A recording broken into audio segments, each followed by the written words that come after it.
Hello students, good morning to all of you. मैं उम्मीद करता हूँ आप लोग स्वस्थ होंगे और पढ़ना लिखना शुरू कर चुके होंगे। चलिए क्लास को आगे बढ़ाते हैं। जैसा कि आप लोगों को पता है कि लास्ट क्लास में हम लोग नॉर्थ अमेरिकन कॉन्टिनेंट को प्रादेशिक उपागम के तहत पढ़ना शुरू किए थे और कल हम लोग उत्तर अमेरिका के सामान्य परिचय के संदर्भ में बातें कर रहे थे। वहाँ की कुछ सामान्य बातें हम लोग देखने का प्रयास कर रहे थे। अगर थोड़ा जल्दी से मैं रिवाइज करूं जो कल हम लोगों ने सीखा, तो मैंने आप लोगों को बताया था कि विश्व के 7 महाद्वीपों में उत्तर अमेरिका, एशिया और अफ्रीका के बाद विश्व का तीसरा सबसे बड़ा महाद्वीप है, जो विश्व के लगभग 16.4% क्षेत्र को आच्छादित करता है। यह महाद्वीप उत्तर में आर्कटिक महासागर, पूर्व में उत्तरी अटलांटिक महासागर तथा पश्चिम एवं दक्षिण में प्रशांत महासागर से घिरा हुआ है। आगे हम लोगों ने देखा कि उत्तर अमेरिका महाद्वीप अपने उत्तर पश्चिमी क्षेत्र में एक सक्रिय जलसंधि के माध्यम से एशिया से अलग होता है। उस जलसंधि का नाम भी हम लोगों ने देखा था। उसका नाम क्या था? Bering Strait. बेरिंग स्ट्रेट उत्तर अमेरिका के यूएसए के अलास्का को रूस के साइबेरियाई क्षेत्र में अवस्थित चकची प्रायद्वीप से अलग करता है। साथ ही यह आर्कटिक महासागर के चकची सी को प्रशांत महासागर के बेरिंग सागर से अलग करता है। साथ ही हमने और आगे देखा कि उत्तर अमेरिका महाद्वीप अपने दक्षिणी क्षेत्र में एक सक्रिय स्थलीय पट्टी के द्वारा प्राकृतिक रूप से दक्षिण अमेरिका से जुड़ा हुआ है। ठीक, इस सक्रिय स्थलीय पट्टी को एस्थमस ऑफ पनामा कहते हैं, पनामा स्थल संधि। यह स्थल संधि उत्तर अमेरिका और दक्षिण अमेरिका को जोड़ती है, साथ ही अटलांटिक महासागर के कैरेबियन सागर को प्रशांत महासागर के पनामा की खाड़ी से अलग भी करती है। आगे चल करके 1914 ईस्वी में जलीय परिवहन की सुविधा के लिए इस सक्रिय स्थलखंड को काट करके एक नहर का निर्माण किया गया, जिसे पनामा नहर कहा जाता है। ठीक है, और आगे हम लोग बढ़े और हम लोग यहाँ की कुछ महत्वपूर्ण बातों को देख रहे थे। हम लोगों ने देखा कि उत्तर अमेरिका महाद्वीप की जो सर्वोच्च चोटी है उसे माउंट देनाली कहते हैं, जो अलास्का पर्वतीय क्षेत्र में यूएसए के अलास्का राज्य में स्थित है। साथ ही हम लोगों ने देखा कि उत्तर अमेरिका में निम्नतम स्थान कौन सा है, और मैंने आपको बताया कि यूएसए के कैलिफोर्निया राज्य में मोजावे मरुस्थलीय क्षेत्र में स्थित मृत घाटी डेथ वैली, ये उत्तर अमेरिका महाद्वीप का निम्नतम स्थान है। साथ ही हम लोगों ने देखा था कि यह विश्व का सबसे गर्म स्थान भी माना जाता है।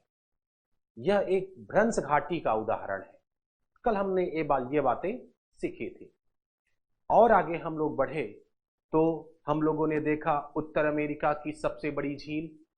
उत्तर अमेरिका की सबसे बड़ी झील लेक सुपीरियर है, जो यूएसए और कनाडा के सीमा क्षेत्र में फैली हुई हिमानी झील है, जिसका निर्माण प्लीस्टोसीन हिमयुग में हिमानीकरण की प्रक्रिया के द्वारा हुआ।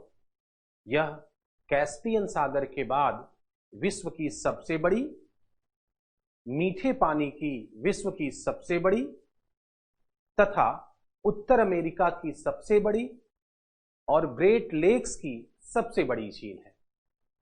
ठीक है, और आगे हम लोग बढ़े तो हम लोगों ने उत्तर अमेरिका के सबसे बड़े नदी तंत्र को भी देखा था, और उत्तर अमेरिका की जो सबसे बड़ी नदी है उसका नाम है मिसिसिपी। मिसिसिपी नदी सुपीरियर उच्च भूमि के इटास्का झील से निकलने के बाद 24 से ज्यादा लगभग 24 राज्यों को अपवाहित करते हुए दक्षिण की ओर यात्रा करते हुए गल्फ ऑफ मैक्सिको में समाप्त होती है। यह नदी अपने मुहाने पर विशिष्ट प्रकार का पंजाकार डेल्टा बनाती है।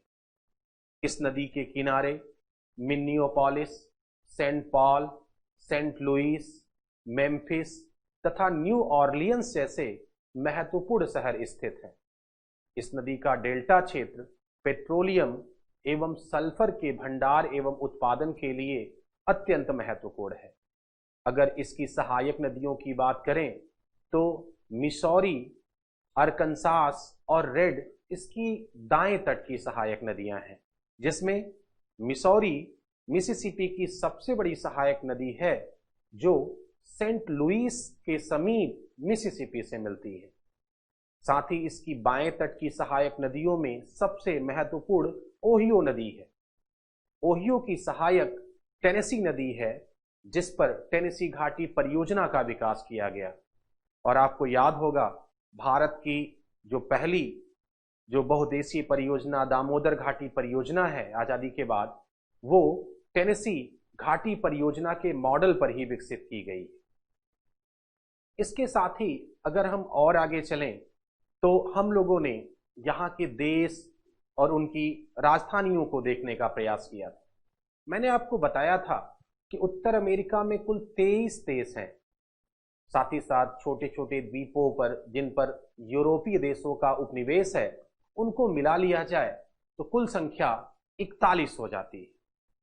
हम लोगों ने कल एक एक करके चीजों को देखा था।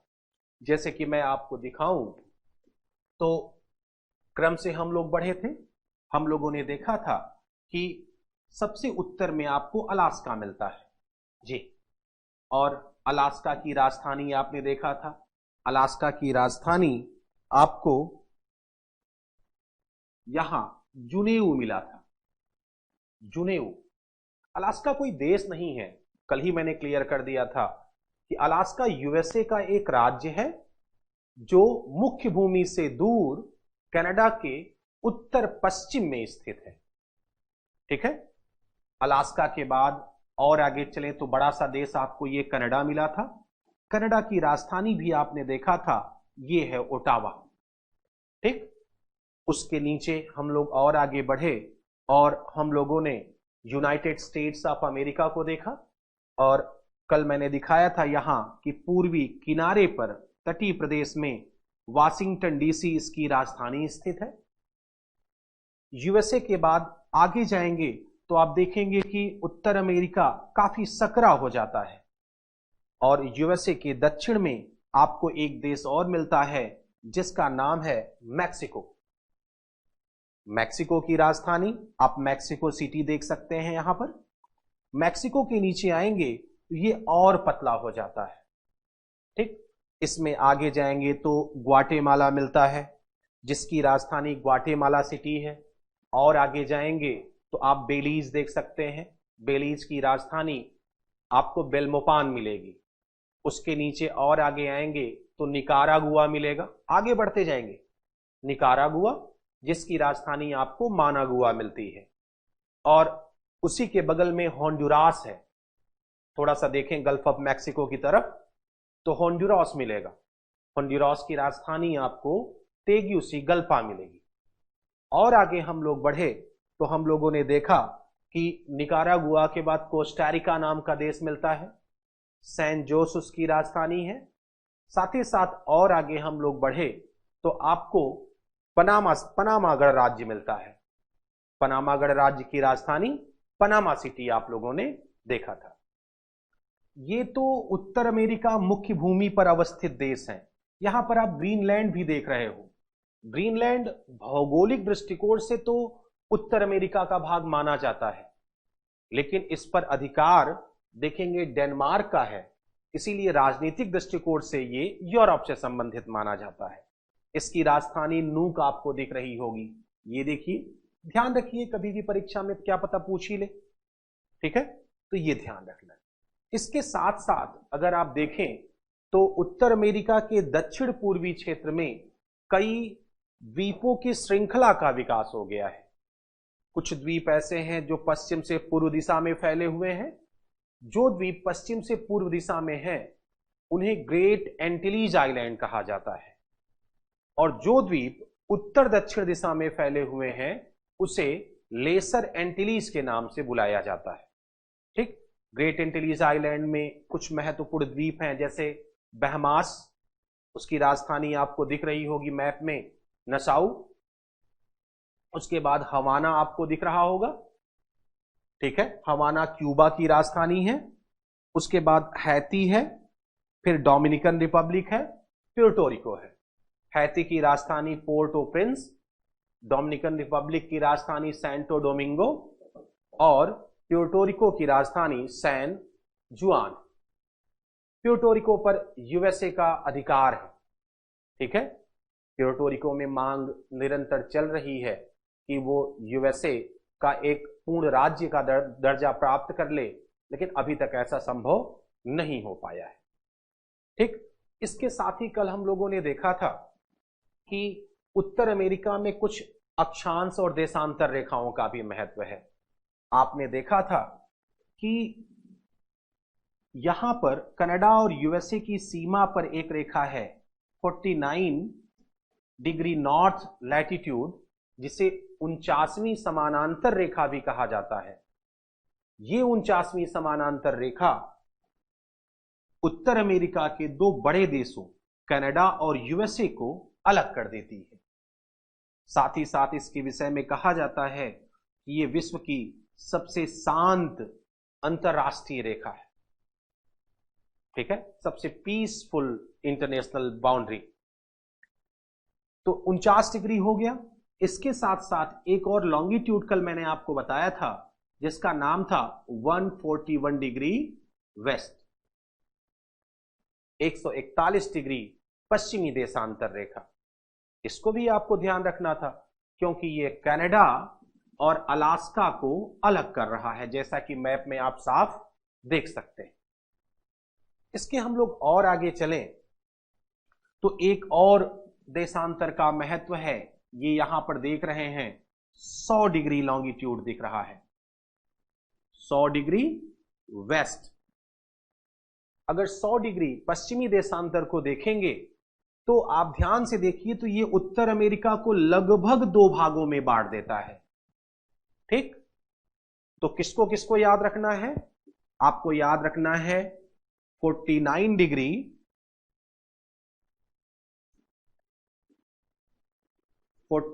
डिग्री नॉर्थ लैटिट्यूड को, 141 डिग्री वेस्ट लॉन्गिट्यूड को और 100 डिग्री वेस्ट लॉन्गिट्यूड को। ये तीन याद रखने, ठीक है। क्योंकि मान लीजिए कि उत्तर अमेरिका, सवाल ही पूछ लिया कभी, उत्तर अमेरिका के विषय में दिए गए निम्नलिखित तथ्यों का परीक्षण करिए और सत्य या असत्य कथन का चुनाव करिए। 3 लैटिट्यूड दे दिया है और कहा कि 1 2 2 3 3 1, इस तरह के सवाल आपने देखे होंगे। कौन सा सही है? तो सवाल तो कुछ भी बन सकता है, बस आपको महत्वपूर्ण बातों को, महत्वपूर्ण तथ्यों को ध्यान में रखना है। कल हम लोग यहां तक बात किए थे। आइए हम लोग और आगे चलते हैं और उस क्रम में हम लोग देखने का प्रयास करते हैं आगे यहां के उच्चावच को। उच्चावच में आप लोगों को पता है कि पृथ्वी पर जो ऊपर उठे हुए और नीचे धसे हुए भाग हैं उसे उच्चावच कहा जाता है, ठीक है। संयुक्त रूप से उसे रिलीफ के नाम से बुलाया जाता है, ठीक। आइए हम लोग देखने का प्रयास करते हैं।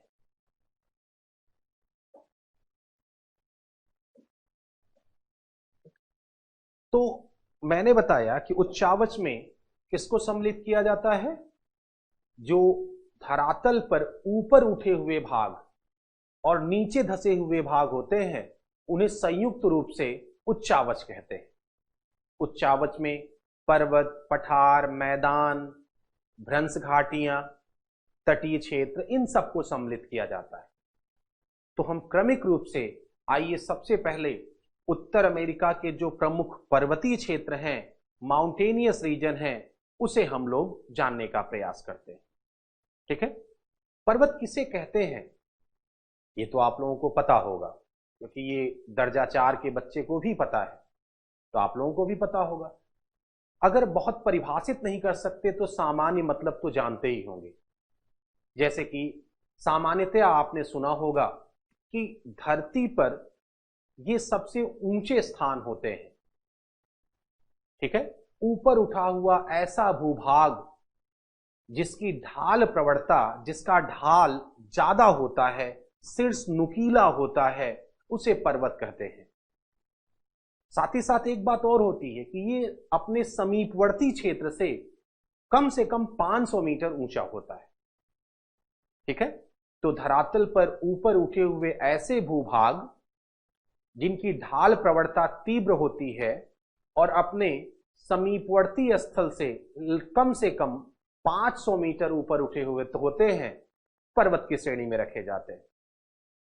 पर्वत बनते कैसे हैं? क्योंकि आपको पता है, अगर आपको पहला लेक्चर मेरा याद होगा तो मैंने बताया था हमारे धरातल पर 3 श्रेणियों में उच्चावचों को वर्गीकृत किया गया है। प्रथम श्रेणी के उच्चावच में मैंने आपको बताया था महाद्वीप और महासागर को सम्मिलित किया जाता है, महासागरीय बेसिन को। द्वितीय श्रेणी के उच्चावच में अंतरजात बल के कारण उत्पन्न उच्चावच को सम्मिलित किया जाता है, जिसमें पर्वत, पठार, मैदान, भ्रंश घाटी, इन सबको रखा जाता है। और तृतीय श्रेणी के उच्चावच में बहिर्जात बल के कारण उत्पन्न उच्चावच को सम्मिलित किया जाता है। इसका मतलब पर्वत किस श्रेणी का उच्चावच है? द्वितीय श्रेणी का उच्चावच है, ठीक है। अब और आगे हम लोग चलें तो पर्वत निर्माण की प्रक्रिया बहुत है।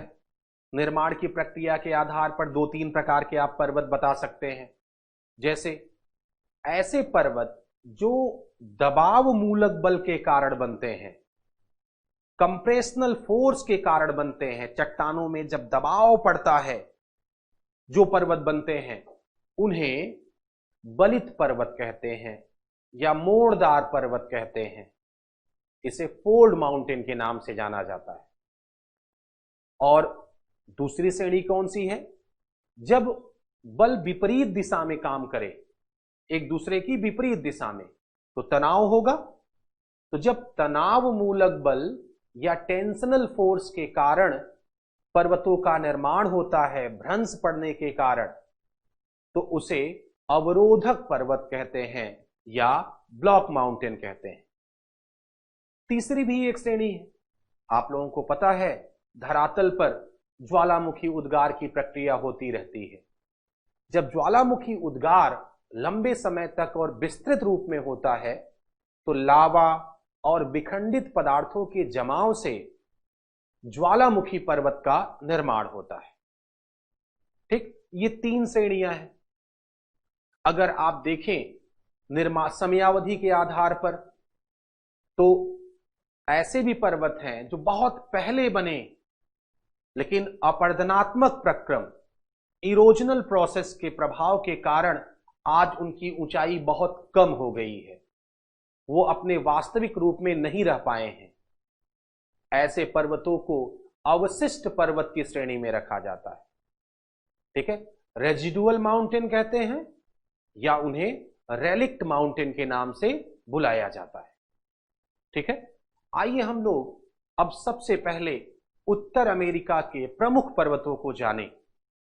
याद रखिएगा, ये यहां मैं पीएचडी नहीं कर रहा हूं और न ही आपको पीएचडी करा रहा हूं, लेकिन हम उत्तर अमेरिका के उन सभी पर्वतों को जान लें जहां तक कम से कम परीक्षा में पूछे जाने की संभावना बनती हो।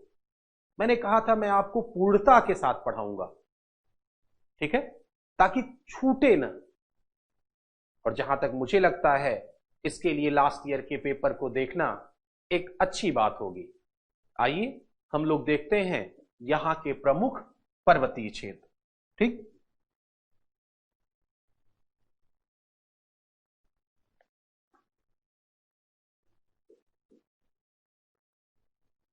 Important mountains of north America, ये हम लोग देखेंगे। अब हम लोग इत्मीनान से पढ़ रहे हैं, अब रिवीजन नहीं कर रहे हैं, कोई जल्दबाजी की जरूरत नहीं है, ठीक। क्योंकि बहुत जल्दी जल्दी जब आप कोई चीज सीखते हैं तो बहुत जल्दी भूलते भी हैं। आपने देखा होगा कि जो सूचना, जो समझ आपने किताब खोल करके इत्मीनान से पढ़ करके समझ करके उसको सोच करके विकसित की होगी, आपके दिमाग में उसके स्थिर बने रहने की अवधि भी ज्यादा होती है। लेकिन अभी कोई सूचना चाहिए, गूगल कर लीजिए, और गूगल करेंगे तो सूचना तो तुरंत मिल गई, लेकिन जितनी तेजी से आई उतनी तेज भूलती भी है। तो अध्ययन कोई एक दो दिन के लिए तो आप कर नहीं रहे हैं, आपके दिमाग में ये बातें लंबे समय तक रहेंगी, तभी तो परीक्षा में ये काम आ पाएगा। इसलिए बहुत स्थिर चित्त से पढ़ाई करनी चाहिए, बहुत इत्मीनान से पढ़ाई करनी चाहिए।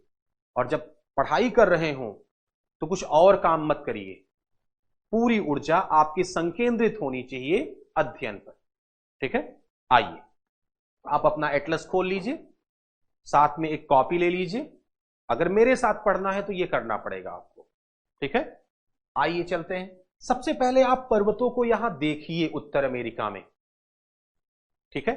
सबसे पहले मैं यहां पर दिखा देता हूं आपको डायग्राम में, पहले लिख देता हूं फिर आपको मैप में भी दिखा दूंगा। जब आप अपने मैप में देख रहे होंगे, जरा आप खोजने का प्रयास करिए, मैं यहां लिख रहा हूं। हम हमेशा क्रम का ध्यान रखेंगे। सबसे पहले एक पर्वत आपको मिलेगा जिसका नाम है ब्रूक्स रेंज, मिल रहा है, ब्रूक्स रेंज। दूसरा पर्वत आपको मिलेगा उसी के नीचे जिसका नाम है अलास्का रेंज,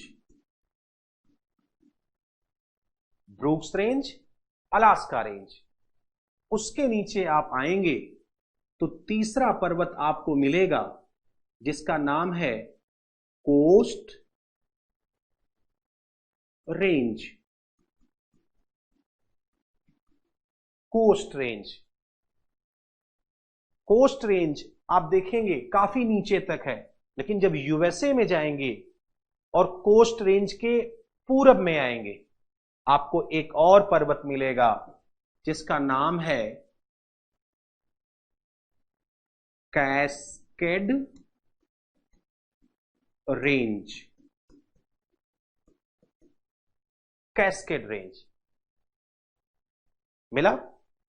कैस्केड रेंज के बाद उसी कैस्केड रेंज के नीचे देखेंगे तो एक पर्वत और मिलेगा जिसका नाम है सियरा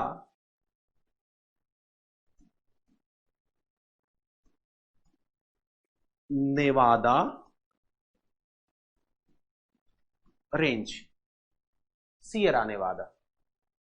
और सियरा नेवादा के नीचे जब आप आ जाएंगे मैक्सिको की तरफ तो आपको एक और पर्वत मिलेगा जिसका नाम है Sierra Madre, Sierra Madre range. Sierra Madre देखेंगे तो ये दो श्रेणियों में है, एक ऑक्सीडेंटल है, एक ओरिएंटल है, दो श्रृंखलाओं के रूप में यहां ये फैला हुआ है, ठीक। तो ये क्रमिक रूप से उत्तर से दक्षिण की ओर आपने पर्वत देखा, Brooks range, Alaska range, coast range, Cascade range, Sierra Nevada, Rocky, Rocky अभी हम लोग देखेंगे, सियरा नेवादा के बाद सियरा माद्रे।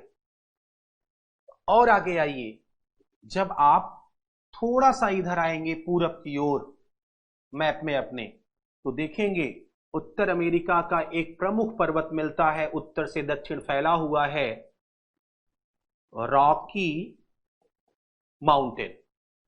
एक रॉकी माउंटेन आपको यहां दिख रहा है, रॉकी पर्वत।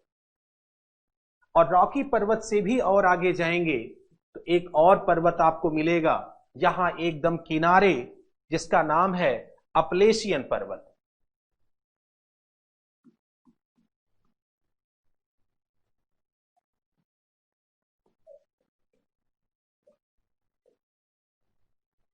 अप्लेसियन माउंटेन।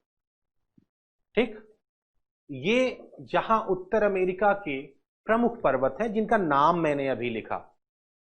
अब आइए हम डायग्राम में आपको दिखाते हैं कहां कौन कौन से पर्वत आपको नजर आ रहे हैं। ठीक, जैसे अगर हम लोग पर्वतों को देखें, मैं उसको डार्क उसके नीचे करूंगा, आप पकड़ने की कोशिश करिएगा और अपने एटलस में भी उसे जरूर देखिएगा। देखिए हम यहां पढ़ा देंगे, आप एटलस में खुद से मेहनत नहीं करेंगे, खुद नहीं देखेंगे तो कुछ नहीं सीख पाएंगे। ठीक है, सब लोग कहते हैं मैं रटा दूंगा, हर कोई पढ़ाने वाला कहता है, ठीक है, कि बस हमको सुन लीजिए आपको रट जाएगा। लेकिन मैं कहता हूं मुझे सुनने से कुछ नहीं होगा। जब तक आप एटलस लेके नहीं बैठेंगे, अपने टेबल पर या जहां पढ़ रहे हैं खुद से नहीं करेंगे, तब तक कुछ नहीं आएगा। कोई यहां स्वामी विवेकानंद का अवतार नहीं है। मैं एक सामान्य बुद्धि का आपको मान के चल रहा हूं, जिसे बिना घसे बिना मेहनत किए कुछ उसके अंदर नहीं जाएगा। तो अपने एटलस में देखिए, मैं दिखा रहा हूं आपको। ठीक, यहां पर देखिए जो मैंने यहां बोर्ड पर लिखा नाम, उसी को यहां पर दिखा रहा हूं। ये देखिए आपका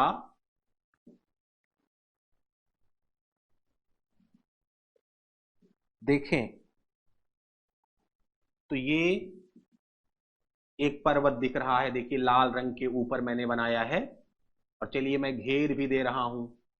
ये आपका ब्रूक्स रेंज है। अब इस सबके विषय में जो महत्वपूर्ण बातें हैं वो सब मैं बताऊंगा, लेकिन पहले पहचान लो। मान लो क्रम आधारित सवाल आ गया कि निम्नलिखित पर्वतों को उत्तर से दक्षिण व्यवस्थित करो, और आपने मैप में देखा ही नहीं, तो क्या करेंगे? सवाल सही करेंगे या गलत करेंगे? तो जरूरी है आपके दिमाग में एक मेंटल इमेज का होना, क्रमिक रूप से उसको जानना। ब्रूक्स रेंज के बाद उसके नीचे आएंगे तो एक पर्वत और नजर आ रहा है, ये देखिए, जिसका नाम है अलास्का रेंज। ये देखिए मैंने खोल बंद कर इसको दिया, अलास्का रेंज दिख रहा है। अलास्का रेंज के बाद आप अगर देखेंगे तो ये देखिए कोस्ट रेंज है आपका, बिल्कुल तट के किनारे किनारे, यहां से ये इस तरीके से यहां तक फैला है। ये है कोस्ट रेंज। देखिए मैं हाईलाइट कर दे रहा हूं, एकदम तट के सहारे ये पर्वत है। ये आपके मैप में भी आपको मिल जाना चाहिए कोस्ट रेंज लिखा हुआ। उसके बाद अगर आप 49वीं समानांतर रेखा जो कनाडा और यूएसए को अलग करती है, इसे पहचानते होंगे, तो जरा नीचे आइए। एक पर्वत और मिलना चाहिए यहां पर, जिसे कैस्केड रेंज कहते हैं। ठीक है, दिखाता हूं मैं आपको, यहां हाईलाइट हो गया है थोड़ा सा।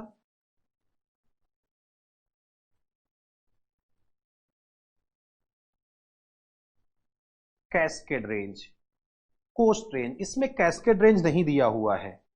ठीक है, हम आपको कैस्केड बना दे रहे हैं। ये है कैस्केड, ये माउंट रेनियर, हुड शास्ता, इसकी जो है चोटियां हैं, ये है कैस्केड। और उसी के नीचे ये दिया हुआ है सियरा नेवादा। ठीक, तो यूएसए में आपने देखा, मैंने कहा कि सियरा माद्रे 2 श्रेणियों के रूप में है। तो ये देखिए आपको सियरा माद्रे पर्वत मिल रहा है, लेकिन साथ में ऑक्सीडेंटल जुड़ा हुआ है, और ये सियरा माद्रे देखेंगे तो ये सियरा माद्रे ओरिएंटल जुड़ा हुआ है। ये पूरा पर्वत ऐसे इस तरीके से यहां ये फैला हुआ, बीच में पठार है, इसके हम लोग भी बात करेंगे। तो ये क्रमिक रूप से ये पर्वत रहे। अब जो है इसको देख चुके, तो आप एक चीज और देख सकते हो, एक बड़ा सा पर्वत आपको और नजर आएगा। ये जरा देखो, यहां से शुरू हो जा रहा है, ये है बड़ा सा यहां तक, ये है रॉकी माउंटेन पूरा का पूरा। दिख रहा है, कनाडा और यूएसए में लंबा सा फैला हुआ रॉकी पर्वत। और इधर आएंगे तो ये पूर्वी किनारे पर आप देख रहे हो, ये यहां पर कौन सा पर्वत है? अपलेसियन माउंटेन, मैंने नाम बताया था ना। तो ये आपको अपलेसियन पर्वत मिल रहा है। ठीक, साथ ही साथ एक छोटा सा पर्वत और है, मैकेंजी माउंटेन, ये यहां हम इसको भी चर्चा कर लेंगे। छोटे छोटे और एक आध दो पर्वत हैं, मैं नाम बता दूंगा आपको, लेकिन ये यहां के प्रमुख पर्वत हैं। अब अगर अभी हम छोड़ दें अपलेसियन को, उसकी चर्चा भी करेंगे हम, पहले हम इनकी चर्चा करेंगे।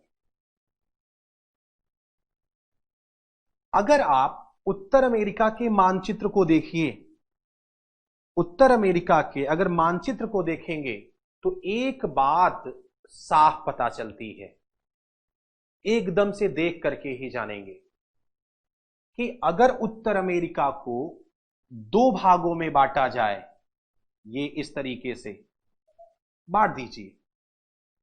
अगर आपने दो भागों में बांट दिया तो आप देख रहे होंगे कि अधिकांशतः जो पर्वतों का विस्तार पाया जा रहा है, ये उत्तर अमेरिका के पश्चिमी भाग में है, पश्चिमी किनारे क्षेत्र में ये फैले हुए हैं, पूर्वी क्षेत्र में नहीं है।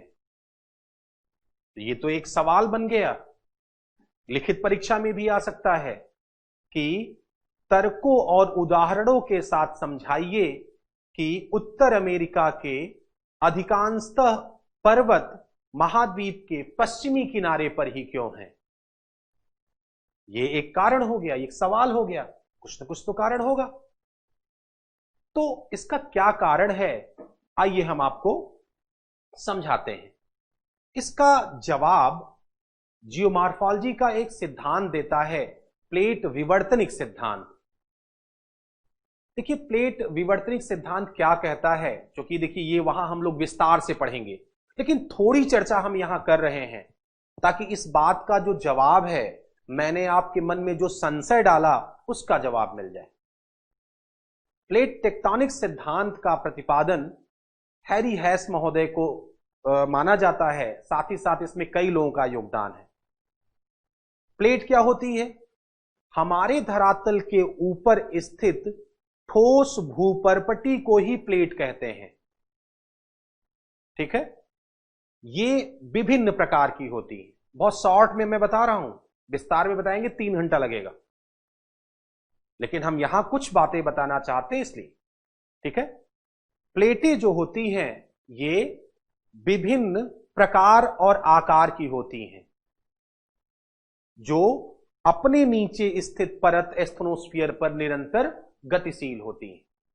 अगर आकार के आधार पर प्लेट को देखें, जो प्लेट टेक्टोनिक कहता है, तो उसे मेजर प्लेट और माइनर प्लेट में वर्गीकृत किया गया है। साथ ही साथ अगर प्रकार के आधार पर देखें, ठीक है, उनकी प्रकृति के आधार पर, तो ये प्लेट्स जो होती हैं, कुछ प्लेटें कॉन्टिनेंटल होती हैं, महाद्वीपीय, कुछ प्लेटें महासागरीय होती हैं, कुछ प्लेटें महाद्वीपीय और महासागरीय दोनों हैं, सेमी कॉन्टिनेंटल नेचर की होती हैं। अगर बड़ी और छोटी प्लेटों में देखें तो वैज्ञानिकों का ऐसा मानना है कि हमारी पृथ्वी पर 6 प्लेटें मेजर प्लेट हैं, कुछ जगहों पर आपको 7 भी मिलेगा। अगर आप वर्ल्ड मैप देखिए और मैं उनका नाम बताऊं, तो एक प्लेट है अमेरिकन प्लेट, कुछ लोग इसी को नॉर्थ अमेरिका और साउथ अमेरिकन प्लेट कहते हैं। अमेरिकन प्लेट के बाद अफ्रीकन प्लेट आपको मिलेगी मैप में, अफ्रीकन प्लेट के बाद आपको यूरेशियन प्लेट मिलेगी। यूरेशियन प्लेट मतलब जिस पर एशिया और यूरोप दोनों महाद्वीप अवस्थित है। इसके साथ साथ आपको इंडो ऑस्ट्रेलियन प्लेट मिलेगी, अंटार्कटिका प्लेट मिलेगी और प्रशांत महासागरीय प्लेट मिलेगी, पैसिफिक प्लेट मिलेगी। ये मेजर प्लेट्स हैं। अगर आप अमेरिकन प्लेट को नॉर्थ अमेरिकन और साउथ अमेरिकन में तोड़ देंगे तो ये 7 हो जाएंगी। नहीं तो कौन कौन सी? American, African, Eurasian, Indo Australian, Antarctica और पैसिफिक प्लेट। ये 6 मेजर प्लेट है और कुछ छोटी प्लेटें हैं। ठीक, दूसरा मैंने प्रकार के आधार पर बताया कि जो प्लेटें हैं, कुछ प्लेटें ओशनिक प्लेट्स कहलाती हैं, कुछ प्लेटें कॉन्टिनेंटल प्लेट्स कहलाती हैं। जो ओशनिक प्लेट्स होती हैं वो बैसाल्ट की बनी होती हैं, उनका घनत्व ज्यादा होता है और वो भारी होती हैं। और जो कॉन्टिनेंटल प्लेट हैं, जैसे Eurasian plate, African plate, American plate, ये ग्रेनाइट की बनी होती है। ठीक है, तो ओशनिक और कॉन्टिनेंटल प्लेट का अंतर पता चला। जो ग्रेनाइट की होगी वो हल्की होगी और जो बैसाल्ट की बनी है वो भारी है क्या? ये जो प्लेटें हैं इनके किनारे अति संवेदनशील होते हैं और इनके किनारे पर ही ढेर सारी विवर्तनिक घटनाएं घटती हैं, जैसे भूकंप, कान, ज्वालामुखी क्रिया, बलित पर्वतों का निर्माण, भ्रंशों का निर्माण। ये सारी घटनाएं इन प्लेट के किनारे पर होती हैं। किनारे की प्रकृति के आधार पर प्लेटों को 3 प्रकार के किनारे इनके बताए जाते हैं। ठीक, एक किनारा जिसे विनाशात्मक किनारा कहा जाता है या अभिसारी किनारा कहा जाता है, कन्वर्जेंस प्लेट बाउंड्री, या इसी को डिस्ट्रक्टिव प्लेट बाउंड्री कहते हैं। दूसरा किनारा होता है अपसारी किनारा, या इसी को कहा जाता है रचनात्मक प्लेट किनारा। इंग्लिश में अगर इसको कहें तो इसको क्या कहेंगे? अपसारी, डाइवर्जेंस प्लेट बाउंड्री या कंस्ट्रक्टिव प्लेट बाउंड्री कहा जाता है। और तीसरा किनारा जो होता है उसे संरक्षी प्लेट किनारा कहा जाता है, या इसी को कंजर्वेटिव प्लेट बाउंड्री कहते हैं। ये ध्यान देने वाली बात है कि जितने भी किनारे होते हैं सबसे संवेदनशील यही होते हैं, क्योंकि सारी टेक्टोनिक एक्टिविटी, पर्वतों का निर्माण, भूकंप, ज्वालामुखी कहां आते हैं सामान्यतया? ये प्लेट के किनारे पर ही आते हैं। अब हम अपने नॉर्थ अमेरिका में आते हैं। नॉर्थ अमेरिका में पश्चिमी किनारे के सहारे अगर आप देखेंगे, ये वाला जो रीजन है, इस किनारे के सहारे अमेरिकन प्लेट और पैसिफिक प्लेट का अभिसरणीय किनारा पाया जाता है। मतलब ये दोनों प्लेटें एक दूसरे की तरफ जा रही हैं, आपस में अभिसरित हो रही हैं, आपस में टकरा रही हैं। तो प्रशांत महासागर के पश्चिमी किनारे के सहारे पैसिफिक प्लेट और अमेरिकन प्लेट का अभिसरणीय किनारा पाया जाता है, विनाशात्मक किनारा पाया जाता है, जिसके सहारे अधिक घनत्व वाली प्रशांत महासागरीय प्लेट का अधःक्षेपण, सबडक्शन, अमेरिकन प्लेट के नीचे इस तरीके से हो रहा है। ये प्लेट नीचे जा रही है। ठीक है, अब चूंकि जब प्लेट का क्षेपण होगा, नीचे जाएगी, तो नीचे तापमान एस्फेनोस्फीयर में ज्यादा है जिस पर ये प्लेटें तैर रही हैं, तो इस भाग का गलन हो जाएगा, ये गल जाएगा। इतना ज्यादा तापमान है, चट्टान पूरी गल जाएगी। तो कहीं ना कहीं पहले इतना था और जब ये इतना चला गया यहां पर, तो इसका विनाश हो जाएगा। इसीलिए इस किनारे को क्या कहा जाता है? विनाशात्मक किनारा कहा जाता है। ठीक, तो अभिसारी किनारे के सहारे जहां पैसिफिक प्लेट और अमेरिकन प्लेट टकराने के बाद पैसिफिक प्लेट नीचे जा रही है, वहां प्रशांत महासागरीय प्लेट का गलन हो रहा है। और एक प्रभाव क्या पड़ रहा है? जब अभिसरण होता है तो किनारे पर दबाव मूलक बल काम करता है, और दबाव मूलक बल के कारण इस किनारे पर स्थित मलबा में उभार आया, जिस कारण से यहां रॉकी जैसे, कोस्ट रेंज जैसे, कैस्केड रेंज जैसे बलित पर्वतों का निर्माण हुआ। आपका जवाब मिल गया। प्लेट टेक्टोनिक आगे पढ़ाऊंगा, अभी सिर्फ इतना बताना था।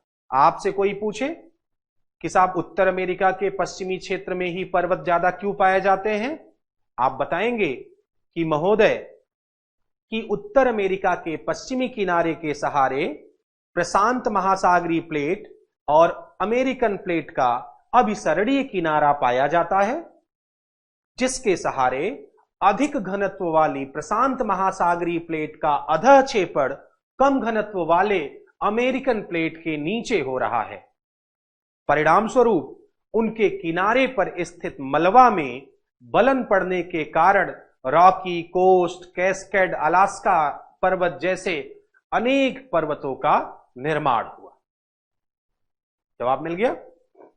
आइए हम लोग आगे चलें। आगे चलेंगे तो एक बात आपको ध्यान रखनी, ठीक, इसको मिटा देते हैं हम ताकि और भी आपको दिखाने के लिए रहे।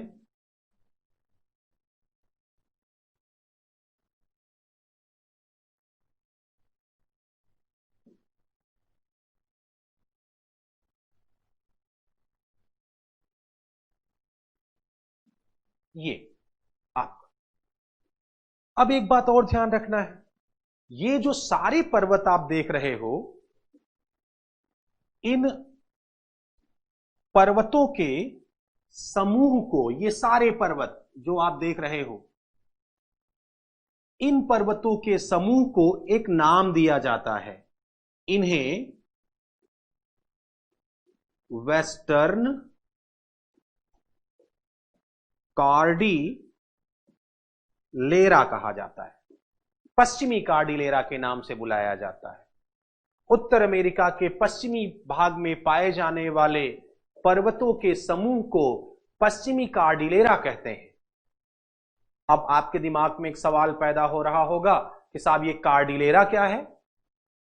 तो कार्डिलेरा के विषय में मैं आपको बताऊं, कार्डिलेरा पर्वतों के ऐसे समूह को कहते हैं, ग्रुप ऑफ माउंटेन्स, जिनका निर्माण अलग अलग काल में, अलग अलग टाइम ऑफ पीरियड में हुआ हो, साथ ही साथ अलग अलग माउंटेन बिल्डिंग प्रोसेस काम किए हो, अलग अलग पर्वत निर्माणकारी प्रक्रम काम किए हो। ठीक, माउंटेन बिल्डिंग प्रोसेस कौन कौन से हैं भाई? फोल्डिंग का प्रोसेस होगा, फोल्ड माउंटेन बनेगा। अगर टेंसनाइल प्रोसेस काम करेगा तो ब्लॉक माउंटेन होगा। अगर वॉल्केनिक प्रोसेस होगा तो वॉल्केनिक माउंटेन बनेंगे। आप यहां पर देखोगे तो सारे प्रोसेस काम किए हैं। यहां पर वॉल्केनिक पीक भी मिलती हैं, ब्लॉक माउंटेन भी मिलता है, फोल्ड माउंटेन भी मिलता है, लेकिन अधिकांशतः जो पर्वत हैं वो बलित पर्वत के उदाहरण हैं। तो कॉर्डिलेरा का मतलब समझ में आया कि कॉर्डिलेरा ऐसे पर्वतों के समूह को कहते हैं जिनका निर्माण विभिन्न काल में विभिन्न प्रक्रम के द्वारा हुआ हो। चूंकि ये पर्वत जितने हैं सब महाद्वीप के पश्चिमी भाग में हैं, मैंने अभी आपको दिखाया भी, इसीलिए नाम क्या जुड़ गया? वेस्टर्न कॉर्डिलेरा जुड़ गया। याद रहेगा? तो ये चीज आपको ध्यान रखना है। बड़ी बात यह है, चूंकि यहां दबाव मूलक बल ज्यादा प्रभावी रहा है, और जब दबाव मूलक बल काम करेगा तो आप जानते हैं कि कहीं पर भी चट्टानों में जब दबाव होगा, हमारे हाथ को जब ये दबाओगे तो ये क्या हो जाएगा? मुड़ जाएगा। फोल्ड होगा कि नहीं होगा? उभार आ जाएगा। तो अमूमन मोड़दार पर्वत बनते हैं, लेकिन कभी कभी ब्लॉक माउंटेन भी बनते हैं। अगर पश्चिमी कार्डिलेरा के सभी पर्वतों में देखो तो यहां जो ये सियरा नेवादा पर्वत देख रहे हो, ये ब्लॉक माउंटेन का उदाहरण है। ये अवरोधक पर्वत है। बाकी सब के सब कैसे पर्वत हैं? बाकी सब के सब बलित पर्वत के उदाहरण हैं। क्लियर हो गया? आइए और आगे चले हम लोग। अब इन पर्वतों को एक एक करके हमें देखना चाहिए। अगर मैंने आपसे प्रॉमिस किया है कि होलिस्टिक अप्रोच का पालन करेंगे तो हम पाला छू करके नहीं चले जाएंगे, कबड्डी नहीं खेल रहे हैं कि नहीं पाला छू के चले जाएंगे। एक एक चीज को हम लोग इत्मीनान से समझेंगे, जानेंगे, ताकि मन में सवाल न रह जाए और परीक्षा में भी समस्या न पैदा करे। सबसे बड़ी बात होती है विषय की समझ पैदा होना, और विषय की समझ तब पैदा होती है जब इत्मीनान से इंसान पढ़ता है, चिंतन करता है, सोचता है, तब उसके विषय में समझ पैदा होती है। ठीक है, आइए हम लोग एक एक पर्वत को इत्मीनान से अब देखते हैं।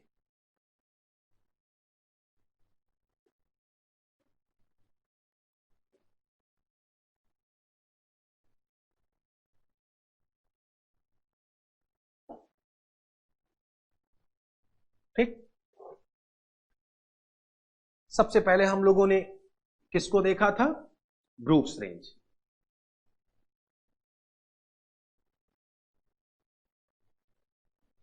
Brooks range. देखिए, किसी पर्वत के संदर्भ में जानने से पहले एक बात ध्यान रखा करिए, दो तीन बातें उसमें अत्यंत आवश्यक बातें होती हैं। जैसे यदि हमारे धरातल पर कोई भी पर्वत एग्जिस्ट कर रहा है तो वो कहां अवस्थित है? भाई किसी न किसी राजनैतिक क्षेत्र में होगा ना, किसी न किसी देश में होगा, किसी न किसी राज्य में होगा, स्थल के आंतरिक भाग में है या तटवर्ती क्षेत्र में है। तटवर्ती क्षेत्र में है तो किस सागर महासागर के किनारे स्थित है। साथ ही साथ दूसरी बात कि कोई पर्वत बना तो जैसा मैंने कहा कि कोई न कोई प्रोसेस काम किया होगा, या तो टेंसनाइल फोर्स काम किया होगा या कंप्रेशनल फोर्स या वॉल्केनिक एक्टिविटी हुई होगी। तो किस प्रोसेस से काम बना ये, इसका मतलब किस प्रकार का पर्वत है ये भी जानने का प्रयास करना चाहिए। अगर संभव हो तो जरूर जानना चाहिए। तीसरा, अगर पर्वत है तो संभव है कि उसके शिखर भी ऊंचे होंगे। ठीक है, जरूरी नहीं है कि सभी पर्वतों के शिखर एकदम नुकीले ही होते हैं, लेकिन अधिकांशतः पर्वत के शिखर नुकीले ही होते हैं। और जो पर्वतों के शिखर क्षेत्र में, ऊपरी क्षेत्र में जो नुकीले शीर्ष होते हैं उन्हें माउंटेन पीक्स कहते हैं। क्योंकि हम वर्ल्ड ज्योग्राफी पढ़ रहे हैं, उत्तर अमेरिका में सैकड़ों हजारों माउंटेन पीक्स होंगे, हमें सबको नहीं देखना। हमारे एटलस में जो कुछ महत्वपूर्ण माउंटेन पीक्स दिख रहे हैं, ठीक है, उसको हमें जानना चाहिए। इतना जरूर जानना चाहिए जितने से कि परीक्षा में हमारा काम चल जाए। या तो हमें डायरेक्ट आता हो या तो हम एलिमिनेशन मेथड से उसको निकाल करके देख सकें। हमारी जरूरतें पूरी होनी चाहिए, यह हमारी सबसे बड़ी शर्त है। हमारे परीक्षा की जरूरत पूरी होनी चाहिए। अब और कुछ बातें जुड़ी हुई हूं, जैसे मान लीजिए कोई वहां पर इवेंट्स होता हो जिसके लिए वो जाना जाता हो। ठीक है, इवेंट्स होता हो या कोई मिनरल्स वगैरह मिल रहे हों बहुत ज्यादा, तो उसे देखना चाहिए हमें। मिनरल्स, अगर जैसे यहां के मिनरल्स को हम लोग देखेंगे तो वर्ल्ड लेवल पर जिनका महत्व है उन्हीं को हम जानेंगे। बाकी 2-4 किलो मिल रहा होगा तो क्या करेंगे पढ़ के? वो सब अलास्का और ब्रूक्स रेंज की जो लोग हैं उन्हीं को पढ़ने दीजिए। हम लोग भारत के हैं, उनके कर्जदार तो है नहीं। तो हमें जितना हमारे लिए जरूरी है वो जानना चाहिए। मतलब जिस चीज की फेम एटलीस्ट कॉन्टिनेंट लेवल पर हो, जिस चीज के लिए वो महाद्वीप या वर्ल्ड लेवल में जाना जाता हो, उनको हम नहीं छोड़ेंगे। ठीक है, आइए चलते हैं। अगर हम ब्रूक्स रेंज की बात करें तो ब्रूक्स रेंज, ये पहले अवस्थिति देखेंगे तो हम क्या कह सकते हैं, ये यूएसए के अलास्का राज्य में स्थित है। अवस्थिति इसकी कहां है? ये यूएसए के अलास्का राज्य में है। और राज्य तो हमने देख लिया, ठीक। और देखें क्या यह आंतरिक भाग में है या तट पर है? अगर देखेंगे तो यह पर्वत यूएसए के अलास्का राज्य में ब्यूफोर्ट सागर के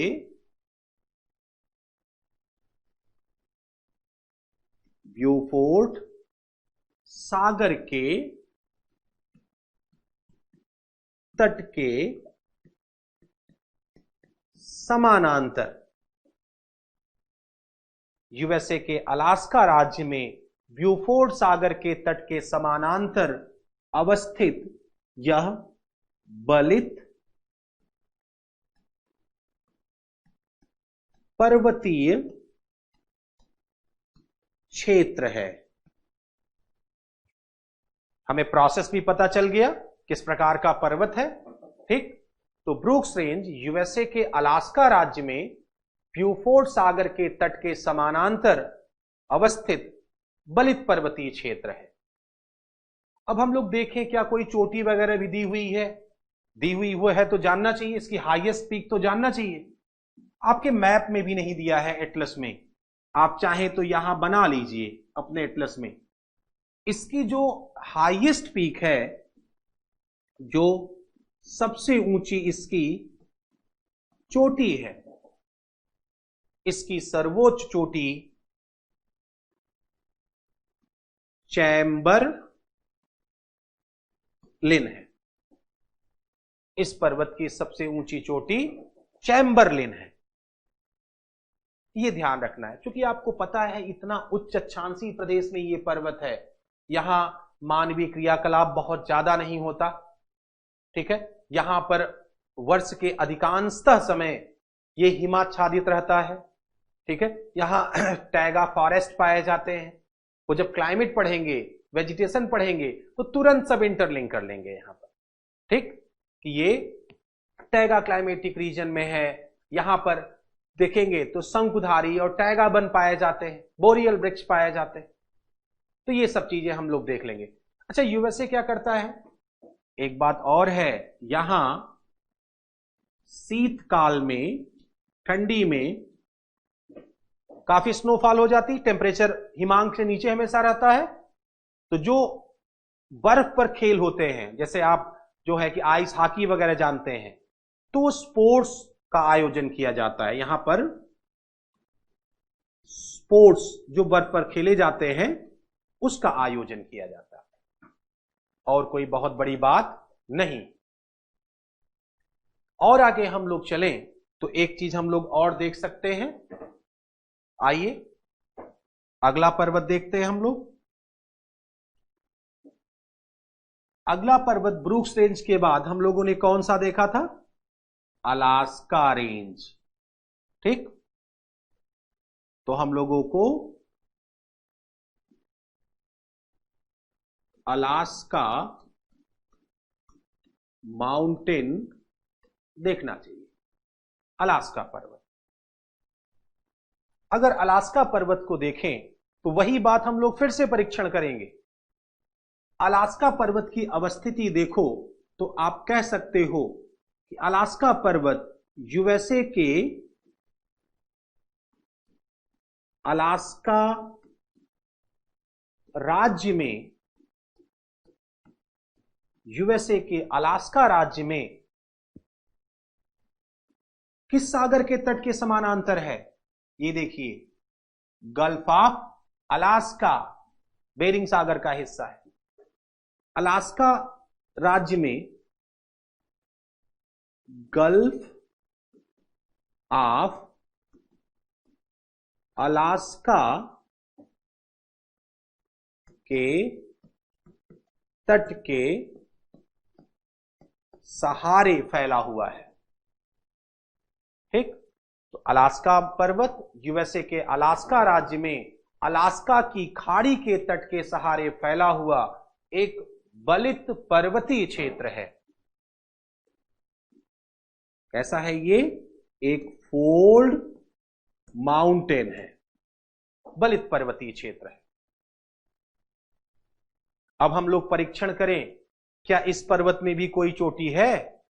शायद परिचय वाली कक्षा में मैंने आपको बताया था कि इसी पर्वतीय क्षेत्र में अगर हम देखें तो जो हाईएस्ट पीक है, अलास्का रेंज की सबसे ऊंची चोटी माउंट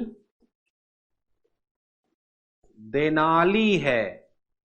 माउंट देनाली नाम तो सुना होगा, कल ही बात हुई थी इस पर, कई बार मैं नाम ले चुका। माउंट देनाली इस अलास्का पर्वत की सबसे ऊंची चोटी है। और यह सिर्फ अलास्का की सबसे ऊंची चोटी नहीं है, बल्कि ये उत्तर अमेरिका महाद्वीप की भी सबसे ऊंची चोटी है। और उत्तर अमेरिका में ही तो यूएसए है, और ये यूएसए के अलास्का में है। तो हम कह सकते हैं ये अलास्का की सबसे ऊंची चोटी, यूएसए की सबसे ऊंची चोटी, उत्तर अमेरिका की सबसे ऊंची चोटी, अलास्का पर्वत की ये सबसे ऊंची चोटी है। तब जाकर के ये पूरा होता है। ये आपका अलास्का रेंज रहा। अलास्का रेंज के बाद अगर और आगे हम लोग चले तो एक चीज और देख सकते हैं। आपको एक पर्वत और मिलेगा जिसका नाम है कोस्ट रेंज।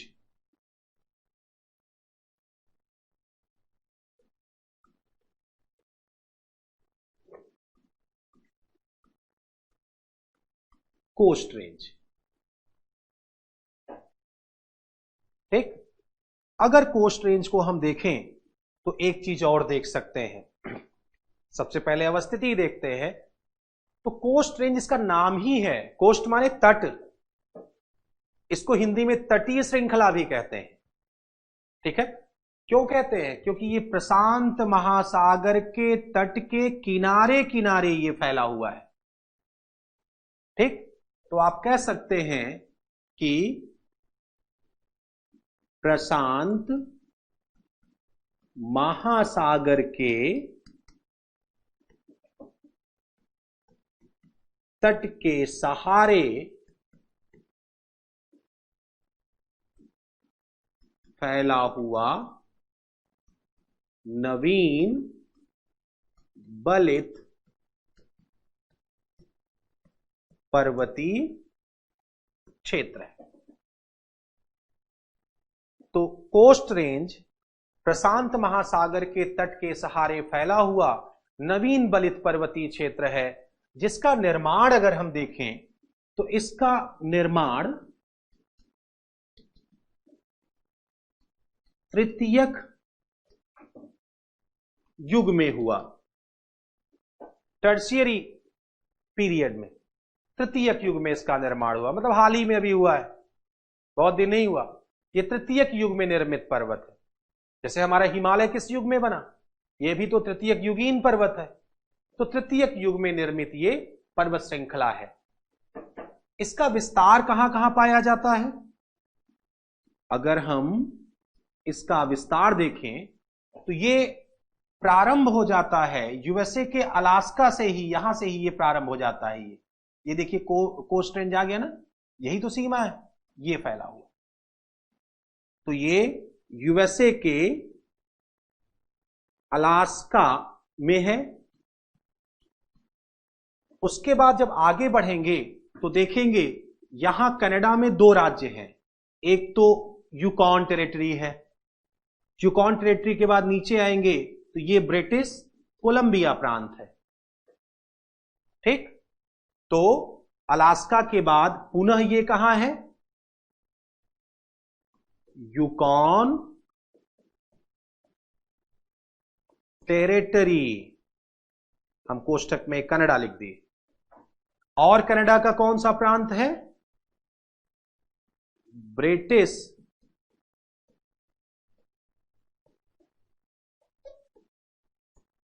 कोलंबिया, ये भी कनाडा में। तो क्या सिर्फ यहीं तक है क्या? 49वीं समानांतर तक ही नहीं, इसके नीचे भी है ये। तो पुनः ये कहां है? अगर हम पुनः देखें तो पुनः ये यूएसए के वाशिंगटन,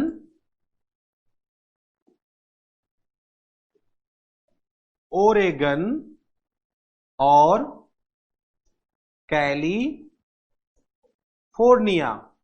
प्रांत में ये पाया जाता है, ठीक।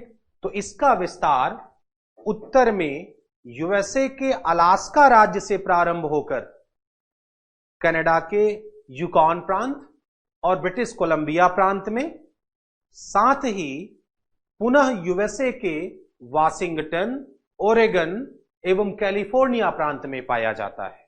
यहां देखिए, ये आपका वॉशिंगटन है, इधर ओरेगन और ये कैलिफोर्निया। अभी जब हम पॉलिटिकल एस्पेक्ट पढ़ाएंगे तो सारे राज्यों को भी आपको पढ़ा देंगे, यूएसए के 50 राज्य, कनाडा के सारे राज्य, तो परेशान नहीं होना है। अभी जो दिखा रहा हूं इसको देखते जाइए। ठीक, ये तो इसका विस्तार हो गया। अब हमें क्या जानना चाहिए? अगर विस्तार हम जान गए तो हमें जानना चाहिए कि साहब यहां की कुछ महत्वपूर्ण चोटियां भी हैं या नहीं है। अगर कोस्ट रेंज की महत्वपूर्ण चोटियों को देखोगे तो आपको एक चोटी यहां मिलेगी, मैं दिखा रहा हूं, ये देखिए, ये दिखेगी माउंट लोगन। देखा, माउंट लोगन अपने एटलस में देखिए। अगर इस पर स्क्रीन पर क्लैरिटी नहीं है, ठीक है, बोर्ड पर, तो आप जो है कि देख सकते हैं आप अपने एटलस में। और मेरा तो मानना है कि अपने एटलस में देखिए, ज्यादा बढ़िया है। आंख बहुत लगाने की जरूरत नहीं है, जैसा जैसा मैं बता रहा हूं वैसे वैसे एटलस में देखते जाइए, एकदम क्लियर होता जाएगा धीरे धीरे। हमारे शब्दों के साथ चलिए, देखिए कितना बढ़िया से आप सीख पाएंगे। और आगे चलिए, एक और आपको यहां पर देखिए चोटी मिलेगी कोस्ट रेंज की, मैं दिखाता हूं। अगर देखोगे तो ये देखो, माउंट लोगन, माउंट वेडिंगटन नहीं दिया है, यहीं पर है, और यहीं पर एक और है, माउंट ओलंपस।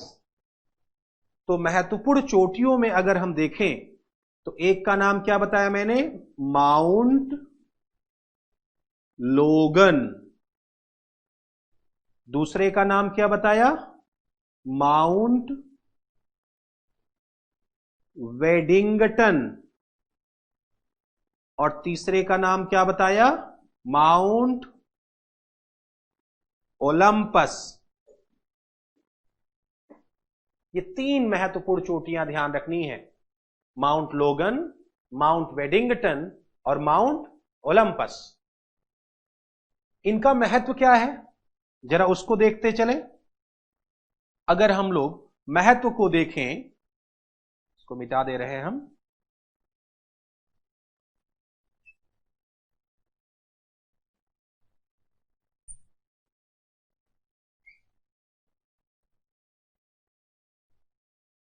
अगर हम महत्व को देखें तो माउंट लोगन जो है ये कनाडा के यूकॉन प्रांत में है। यूकॉन कनाडा राज्य, अगर भूल भी जाते हैं तो कोई बहुत जरूरी नहीं है, ठीक है, याद है तो अच्छी बात है, भूल गए तो कोई बात नहीं। ये माउंट लोगन कनाडा के यूकॉन प्रांत में है।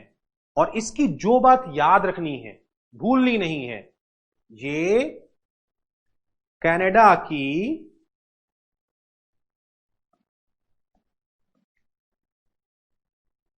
सर्वोच्च चोटी है, हाईएस्ट पीक ऑफ कनाडा।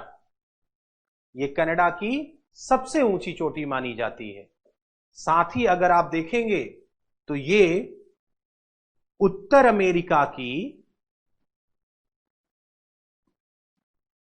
दूसरी सबसे ऊंची चोटी है। उत्तर अमेरिका की दूसरी सबसे ऊंची चोटी मानी जाती है। सबसे ऊंची तो माउंट देनाली है उत्तर अमेरिका की, लेकिन वो तो यूएसए में है, यूएसए के अलास्का राज्य में है। तो ये कौन सी है? ये यहां की दूसरी सबसे ऊंची चोटी मानी जाती है। इस बात को भी ध्यान रखेंगे। और आगे चले, ये माउंट वेडिंगटन जो है ये भी कनाडा में है, और कनाडा का यहां जो प्रांत है उसका नाम है ब्रिटिश कोलंबिया। तो कनाडा के ब्रिटिश कोलंबिया प्रांत में माउंट वेडिंगटन है। बहुत परेशान नहीं होना है, ठीक है, ऊंचाई उतनी ज्यादा नहीं है कि इसको ध्यान रखा जाए, लेकिन क्रम पूछा जा सकता है कभी भी, इसीलिए प्रमुख चोटियों को ध्यान रखना होगा। और तीसरी महत्वपूर्ण चोटी है माउंट ओलंपस। अगर माउंट ओलंपस को हम लोग देखें तो ये यूएसए के वाशिंगटन राज्य में है। यूएसए के वाशिंगटन राज्य में। एग्जैक्ट लोकेशन दिखाएं तो यहां पर है। इस मैप में नहीं दिया है, अगर मैं एग्जैक्ट रख दूं हाथ तो यहां पर ये चोटी होनी चाहिए, इसी आसपास। आप अपने घर पर एटलस में जो यूएसए का मैप होगा उसमें देखिएगा तो आपको मिल जाएगा। ठीक, इस मानचित्र में नहीं दिया। तो इतनी बातें कम से कम आपको कोस्ट रेंज में याद करनी चाहिए। तो क्या बताया मैंने? कोस्ट रेंज उत्तर अमेरिका में प्रशांत महासागर के तट के सहारे फैला हुआ नवीन बलित पर्वतीय क्षेत्र है, जिसका निर्माण तृतीयक युग में हुआ। इस पर्वत का विस्तार उत्तर में अलास्का से प्रारंभ होकर कनाडा के यूकॉन और ब्रिटिश कोलंबिया प्रांत में, साथ ही यूएसए के वाशिंगटन, ओरेगन एवं कैलिफोर्निया प्रांत में पाया जाता है। इस पर्वत की महत्वपूर्ण चोटियों में कनाडा के यूकॉन प्रांत में माउंट लोगन, ब्रिटिश कोलंबिया प्रांत में माउंट वेडिंगटन तथा यूएसए के वाशिंगटन राज्य में माउंट ओलंपस है, जिसमें माउंट लोगन कनाडा की सर्वोच्च चोटी होने के साथ साथ उत्तर अमेरिका महाद्वीप की दूसरी सबसे ऊंची चोटी है। इतनी बातें आपको पता होनी चाहिए कम से कम। आइए और आगे चलें। अगर हम और आगे चलें तो कोस्ट रेंज के बाद हम लोग किसको देख सकते हैं? हम लोग देख सकते हैं कैस्केड रेंज को।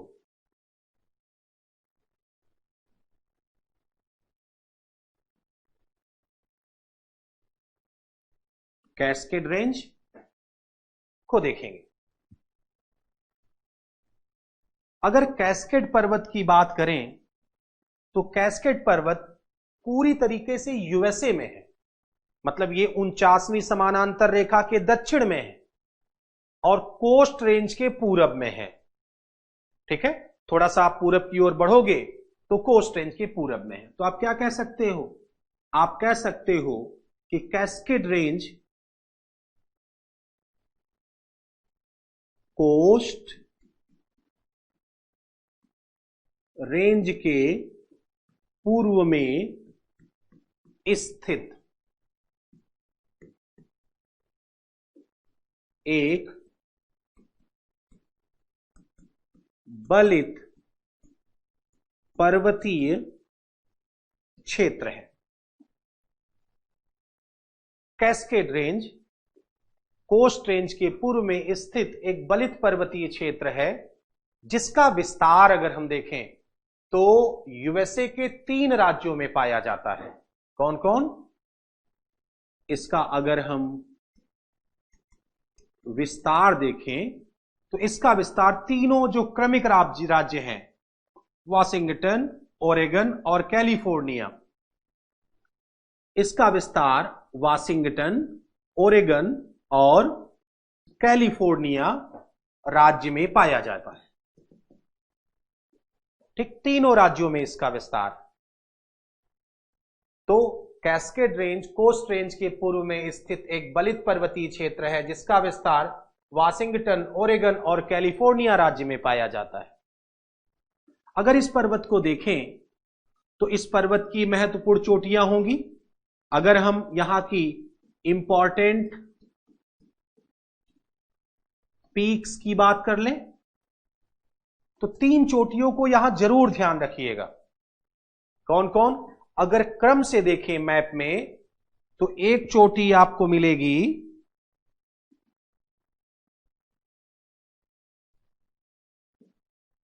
देखिए, आइए देखते हैं हम लोग। एक चोटी आपको मिलेगी यहां पर, ये देखिए माउंट रेनियर। दूसरी चोटी आपको मिलेगी माउंट हुड और तीसरी महत्वपूर्ण चोटी कौन सी मिल रही है? माउंट शास्ता। तो यहां की महत्वपूर्ण चोटियों में कौन किसको किसको आपने देखा?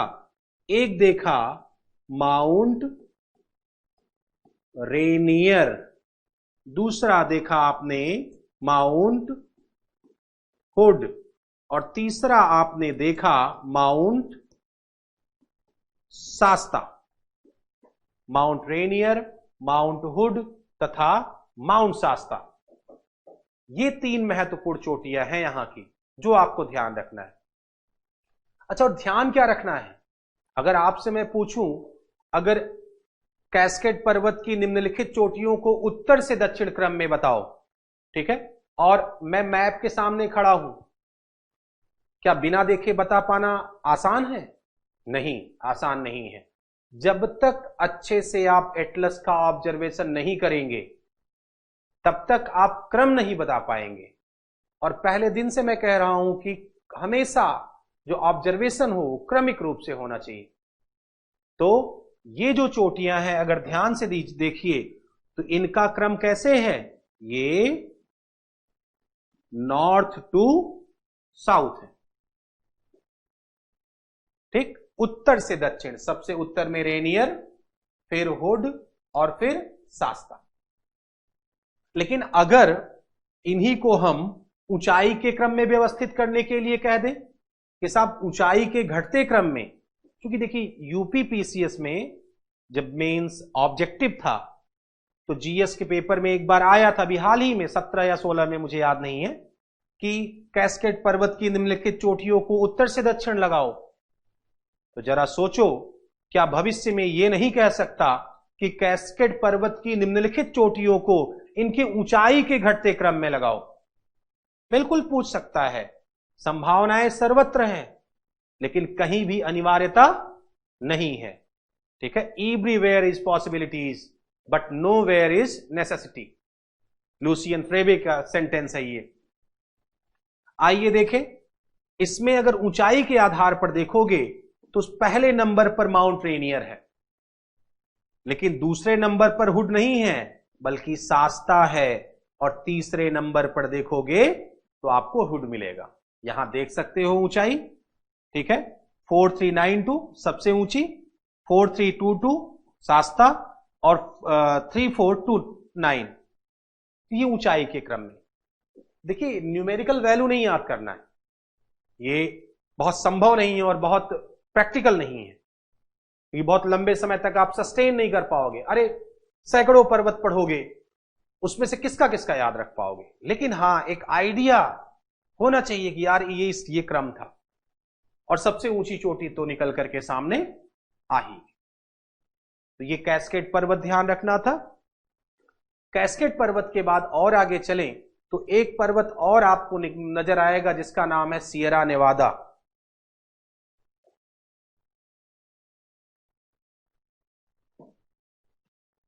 सियरा नेवादा, आइए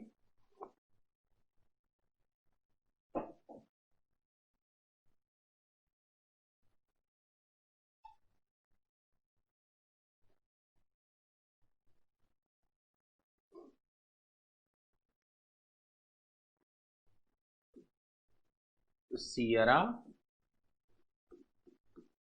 नेवादा। थोड़ी देर पहले मैं आपको बता रहा था कि पश्चिमी कार्डिलेरा के जितने पर्वत हैं उन सभी पर्वतों में सियरा नेवादा अवरोधक पर्वत का उदाहरण है। बाकी सब ब्लॉक माउंटेन थे, ये अवरोधक पर्वत है, ठीक। हाँ, एक बात अभी भूल गया दिमाग से, आप याद रखिएगा, ये जो तीनों चोटियां हैं ये वॉल्केनिक एक्टिविटी से बनी हैं, मतलब ये वॉल्केनिक पीक है, रेनियर, हुड और शास्ता, ये ज्वालामुखी चोटी है। क्योंकि यहां बलन की प्रक्रिया के द्वारा तो कैस्केड पर्वत बना, लेकिन कहीं गैप मिला, कहीं दरार मिला, जिससे लावा धरातल पर पैदा हुआ और शंकु का निर्माण हुआ, और ये तीनों बड़े बड़े शंकु के रूप में यहां पर्वत चोटियां हैं, ठीक। तो ये ध्यान रखना है कैस्केड पर्वत में। आइए सियरा नेवादा यूएसए के कैलिफोर्निया राज्य में स्थित, कैलिफोर्निया, यूएसए, यूएसए के कैलिफोर्निया राज्य में स्थित अवरोधक पर्वत का उदाहरण है। सियरा नेवादा यूएसए के कैलिफोर्निया राज्य में स्थित अवरोधक पर्वत का उदाहरण है। ये ब्लॉक माउंटेन है, मतलब यहां दरार पड़ी होगी, ठीक है, तब जाके ये बना होगा। ये जो पर्वत है अगर ध्यान से देखें, इसमें भी एक चोटी का विकास हुआ है, और इस सियरा नेवादा पर्वत की जो सबसे ऊंची चोटी है उसका नाम, सियरा नेवादा पर्वत की जो सबसे ऊंची चोटी है, यहां देखिए दिया होगा, दिमाग से मिस हो रहा है हमारे, माउंट व्हिटनी। इसमें नहीं दिया, दिया है, देख लेते हैं, दिया होना चाहिए, दिया नहीं है इसमें। आपके एटलस में मिल जाएगा, आप देख लीजिएगा, आपके एटलस में मिल जाएगा। इस पर्वत की जो हाईएस्ट पीक है उसका नाम क्या है? माउंट व्हिटनी,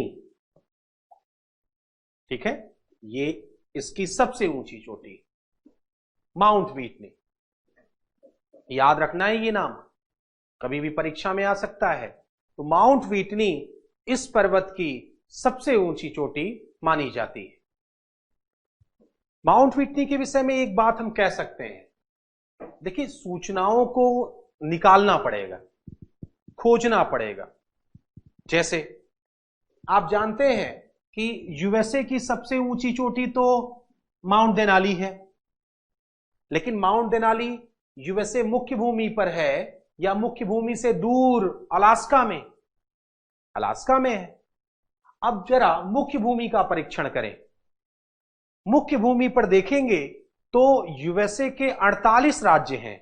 यहां पर एक, यहां पर अलास्का है, और इधर प्रशांत महासागर में जाएंगे तो एक यहां पर दूर हवाई आपको दिख रहा है।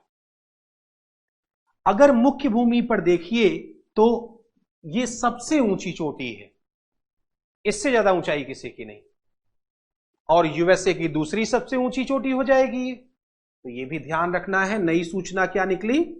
ये second highest peak of USA, और क्या निकला? एक बात और निकली कि highest on main land of USA, ठीक, कि यूएसए की दूसरी सबसे ऊंची चोटी और यहां की सबसे ऊंची चोटी। क्लियर? सियरा नेवादा में एक बात और जोड़ लीजिएगा, ये जो पर्वतीय क्षेत्र है यहां पर आपको पता है कि जंगल बहुत घने पाए जाते हैं, ठीक, यहां के जो घने जंगल हैं वहां पर जो यहां की नेटिव ट्राइब है अमेरिका की, जिसे आप रेड इंडियन कहते हैं, रेड इंडियन, जो रेड इंडियन है यहां इनका मूल अधिवास है। ऐसा नहीं है कि सिर्फ यहीं पर हैं, और जगहों पर हैं, लेकिन ये मूल अधिवास के रूप में माना जाता है। तो रेड इंडियन जो अमेरिका की मुख्य ट्राइब है वो यहां पाई जाती है। तो ये सियरा नेवादा पर्वत रहा। सियरा नेवादा के बाद आप देख सकते हैं सियरा माद्रे। अगर सियरा माद्रे पर्वत को हम देखें तो हमको मैक्सिको में जाना पड़ेगा। जो सियरा माद्रे है इसके विषय में ज्यादा ध्यान नहीं रखना है, बस इतना जानिएगा कि ये मैक्सिको में स्थित पर्वतीय क्षेत्र है। ठीक है, जो दो शाखाओं के रूप में फैला हुआ है। इसकी दो ब्रांचेज कौन सी हैं? एक का नाम है सियरा माद्रे ऑक्सीडेंटल, जो प्रशांत महासागर के किनारे है, और दूसरा है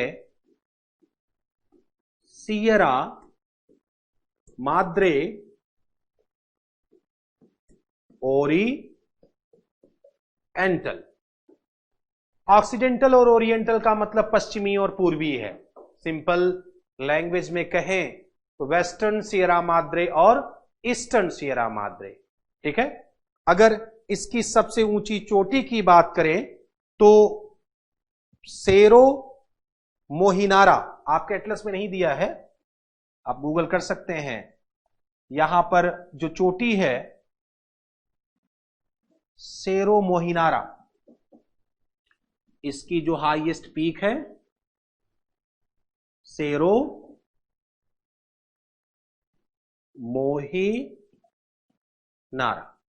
ये इसकी सबसे ऊंची चोटी मानी जाती है। इतना ध्यान रखिएगा सियरा माद्रे में, और ज्यादा कुछ नहीं है। और आगे चलें तो हमें उत्तर अमेरिका के एक महत्वपूर्ण पर्वत को देखना होगा। आइए देखते हैं रॉकी पर्वत। अब चूंकि ये महत्वपूर्ण है सबसे उत्तर अमेरिका में, तो इसके विषय में ज्यादा बातें जाननी होंगी और महत्वपूर्ण इत्मीनान से जाननी होंगी। तो आइए हम लोग रॉकी पर्वत को देखते हैं।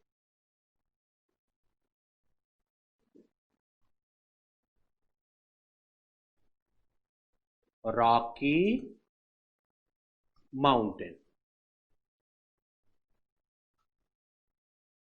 अगर हम लोग रॉकी पर्वत को देखें, यहां पर जो पर्वत आप देख रहे हो ये इस तरीके से यहां तक है।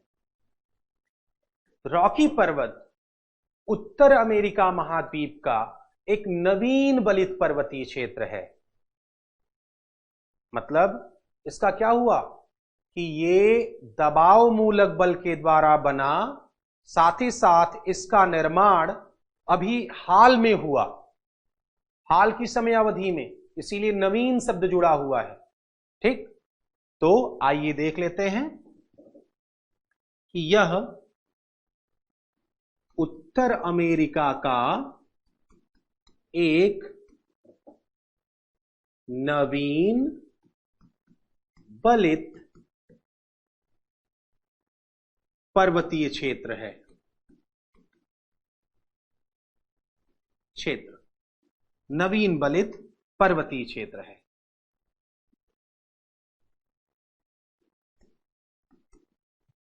अब ये जो बलन की प्रक्रिया हुई किस युग में हुई, ये भी हमें देखना चाहिए, क्योंकि भाई महत्वपूर्ण है। अगर हम देखें तो जो इसका निर्माण हुआ है, इसका निर्माण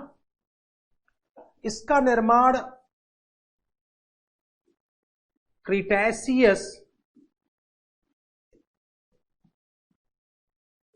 पीरियड में हुआ। इस पीरियड में इसका निर्माण क्रिटेशियस पीरियड में हुआ है। साथ ही साथ अभी आप आगे जियोमॉर्फोलॉजी वाली कक्षा में पढ़ेंगे, इस समय एक ओरोजिनी पर्वत निर्माणकारी हलचल क्रियाशील थी जिसे अल्पाइन कहा जाता है, तो वो भी हमें ध्यान रखना होगा। तो रॉकी पर्वत का निर्माण क्रिटेशियस पीरियड में अल्पाइन ओरोजिनी के द्वारा हुआ। दो सवाल आपके मन में पैदा हो रहे होंगे। एक तो भाई ये क्रिटेशियस कहां से आ गया? तो आप अगर देखेंगे, मैंने परिचय वाली कक्षा में बताया था, जो इंट्रोडक्शन था, सिलेबस डिस्कशन कर रहा था, कि जो हमारी पृथ्वी का भूगर्भिक इतिहास है उसमें कई पीरियड हुए। ठीक है, Archean, Precambrian, Cambrian, Ordovician, Silurian, Devonian, Carboniferous, Permian, Triassic, Jurassic, Cretaceous, यही क्रिटेशियस है। ठीक है, तो जितने पीरियड थे उसमें से किसमें ये बनना शुरू हुआ, किसमें बना, क्रिटेशियस पीरियड में रॉकी का निर्माण हुआ। और पूरे भूगर्भिक इतिहास का जब अध्ययन किया गया तो यह पाया गया कि माउंटेन बिल्डिंग प्रोसेस पूरे हिस्ट्री में एक समान नहीं काम किए हैं। कुछ टाइम ऑफ पीरियड ऐसे थे जब mountain building process, mountain building factors accelerate हुए, ज्यादा तेज हुए, जिससे पर्वत निर्माण की प्रक्रिया हुई और उसे पर्वत निर्माणकारी युग कहा जाता है, ओरोजिनी कहा जाता है। अब तक पूरे भूगर्भिक इतिहास में 4 ओरोजिनी हुए। अगर हम प्राचीन से नवीन की ओर नाम लें तो सबसे पुरानी ओरोजिनी प्री कैम्ब्रियन ओरोजिनी मानी जाती है, जिसे ह्यूरीनियन या चर्नियन ओरोजिनी भी कहा जाता है। उसके बाद जब हम आगे बढ़ते हैं तो कैलिडोनियन ओरोजिनी, जिससे आपके अपलेसियन पर्वत का निर्माण हुआ। उधर हमारे यहां इंडिया में आप आएंगे, अरावली, सतपुड़ा का निर्माण हुआ। ठीक, और आगे चलिए, कैलिडोनियन ओरोजिनी के बाद तीसरी ओरोजिनी थी हर्सिनियन ओरोजिनी, जिससे जर्मनी का हार्ज पर्वत, ब्लैक फॉरेस्ट पर्वत बना है। हम लोग देखेंगे जियोमॉर्फोलॉजी वाली कक्षा में इत्मीनान से। और आगे जब हम लोग बढ़ेंगे तो हम लोगों ने देखा क्रिटेशियस युग में एक ओरोजिनी हुई जिसे अल्पाइन ओरोजिनी कहा जाता है। इसका नामकरण यूरोप के आल्प्स पर्वत के नाम पर पड़ा है। और जब देखा जाए तो ये ऐसी ओरोजिनी थी जो सबसे नवीन है। इसके द्वारा विश्व के अधिकांशतः बलित पर्वतों का निर्माण हुआ। उत्तर अमेरिका में रॉकीज बना, दक्षिण अमेरिका में एंडीज पर्वत बना, जब आप अफ्रीका में गए तो एटलस पर्वत बना, यूरोप में गए तो आपको आल्प्स पर्वत मिलता है, और जब एशिया में आते हैं तो आपको हिमालय जैसे पर्वत मिलते हैं। ये सारे पर्वत किस ओरोजिनी के परिणाम हैं? अल्पाइन ओरोजिनी के परिणाम। ठीक, बात क्लियर हो गई कि इसका निर्माण क्रिटेशियस पीरियड में अल्पाइन ओरोजिनी के द्वारा हुआ। ठीक, अब ये जो पर्वत है, रॉकी पर्वतीय क्षेत्र, अगर हम देखें और इसके विस्तार की बात कर लें तो इस पर्वत का विस्तार कनाडा के साथ साथ यूएसए, दोनों देशों में पाया जाता है। कनाडा में भी पाया जाता है और यूएसए में भी पाया जाता है। यूएसए में यह गल्फ ऑफ मैक्सिको तक आ जाता है, तो यह बात भी ध्यान रखनी है। इसके बाद अगर और आगे चलें तो जरा देखिए, इतना लंबा पर्वत है तो कोई यहां पर महत्वपूर्ण चोटी भी है। अगर यहां के महत्वपूर्ण चोटी को हम देखें तो दो का नाम खास तौर पर याद रखिएगा, और वही पूछेगा भी, ज्यादा नहीं पूछेगा। जब आप कनाडा में जाएंगे तो एक चोटी मिलेगी माउंट रॉबसन, कनाडा में, शायद मैप में देखिए दिख भी जाए, ये माउंट रॉबसन, देखना पड़ेगा, नहीं दिया है। ठीक, चलिए कोई नहीं, अपने एटलस में देखिए मिल जाएगा, माउंट रॉबसन। और जब यूएस में आते हैं तो एक चोटी मिलती है माउंट एल्बर्ट, माउंट एल्बर्ट।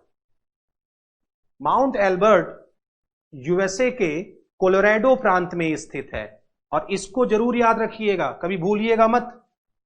क्या आप माउंट एवरेस्ट को भूलते हैं क्या? कभी नहीं भूलते। क्यों नहीं भूलते? क्योंकि वो हिमालय की सबसे ऊंची चोटी है। उसी तरीके से ये रॉकी पर्वत की सबसे ऊंची चोटी है।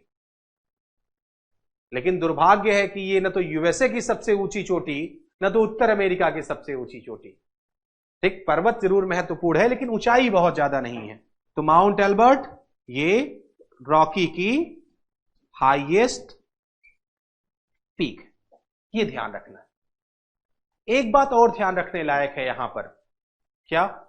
अगर ध्यान रखेंगे तो ये जो पर्वतीय क्षेत्र है इसमें कुछ दर्रों का निर्माण हो गया है, पासेज बन गए हैं। एग्जाम में आ सकते हैं, भी आए तो बहुत नहीं है हमारे ख्याल से, लेकिन कभी भी आ सकते हैं। ठीक, दर्रे को कैसे बनते हैं?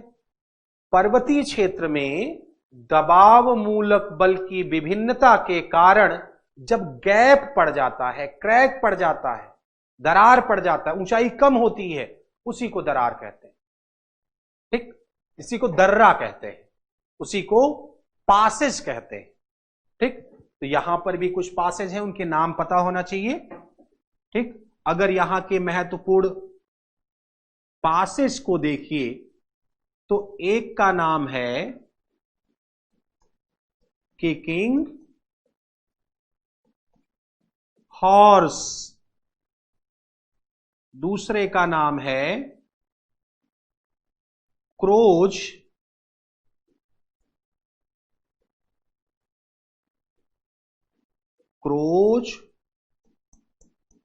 नेस्ट, और तीसरे का नाम है येलो हेड जैसे महत्वपूर्ण दर्रे हैं। ये सब पासेस। इतनी बातें रॉकी पर्वत के संदर्भ में आपको ध्यान रखनी चाहिए। ठीक है, तो रॉकी उत्तर अमेरिका महाद्वीप का नवीन बलित पर्वतीय क्षेत्र है, जिसका निर्माण अल्पाइन ओरोजिनी की प्रक्रिया के द्वारा क्रिटेशियस पीरियड में हुआ। इसका विस्तार कनाडा और यूएसए दोनों देशों में पाया जाता है। इस पर्वत की महत्वपूर्ण चोटियों में माउंट रॉबसन और माउंट एल्बर्ट को सम्मिलित किया जाता है, जिसमें एल्बर्ट यूएसए के कोलोराडो प्रांत में स्थित रॉकी पर्वत की सबसे ऊंची चोटी है। क्लियर हो गया? इस पर्वतीय क्षेत्र में कनाडा में किकिंग हॉर्स, क्रोज नेस्ट और येलो हेड जैसे महत्वपूर्ण दर्रे स्थित हैं। तो ये सारे के सारे कहां हैं? ये कनाडा में हैं। तो ये चीज भी ध्यान रखना है। एक और महत्वपूर्ण पर्वत देख लेते हैं हम लोग। एक और महत्वपूर्ण पर्वत अपलेसियन।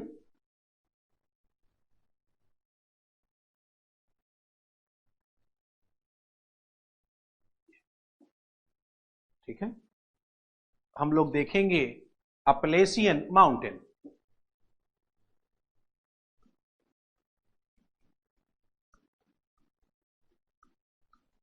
Appalachian mountain. अगर अपलेसियन पर्वत को देखें तो जैसा आप यहां देख रहे हो, ये है अपलेसियन पर्वत। ये दिख तो यहां तक रहा है, लेकिन भाई ये आगे तक है, न्यू फाउंडलैंड तक है, ये यहां तक।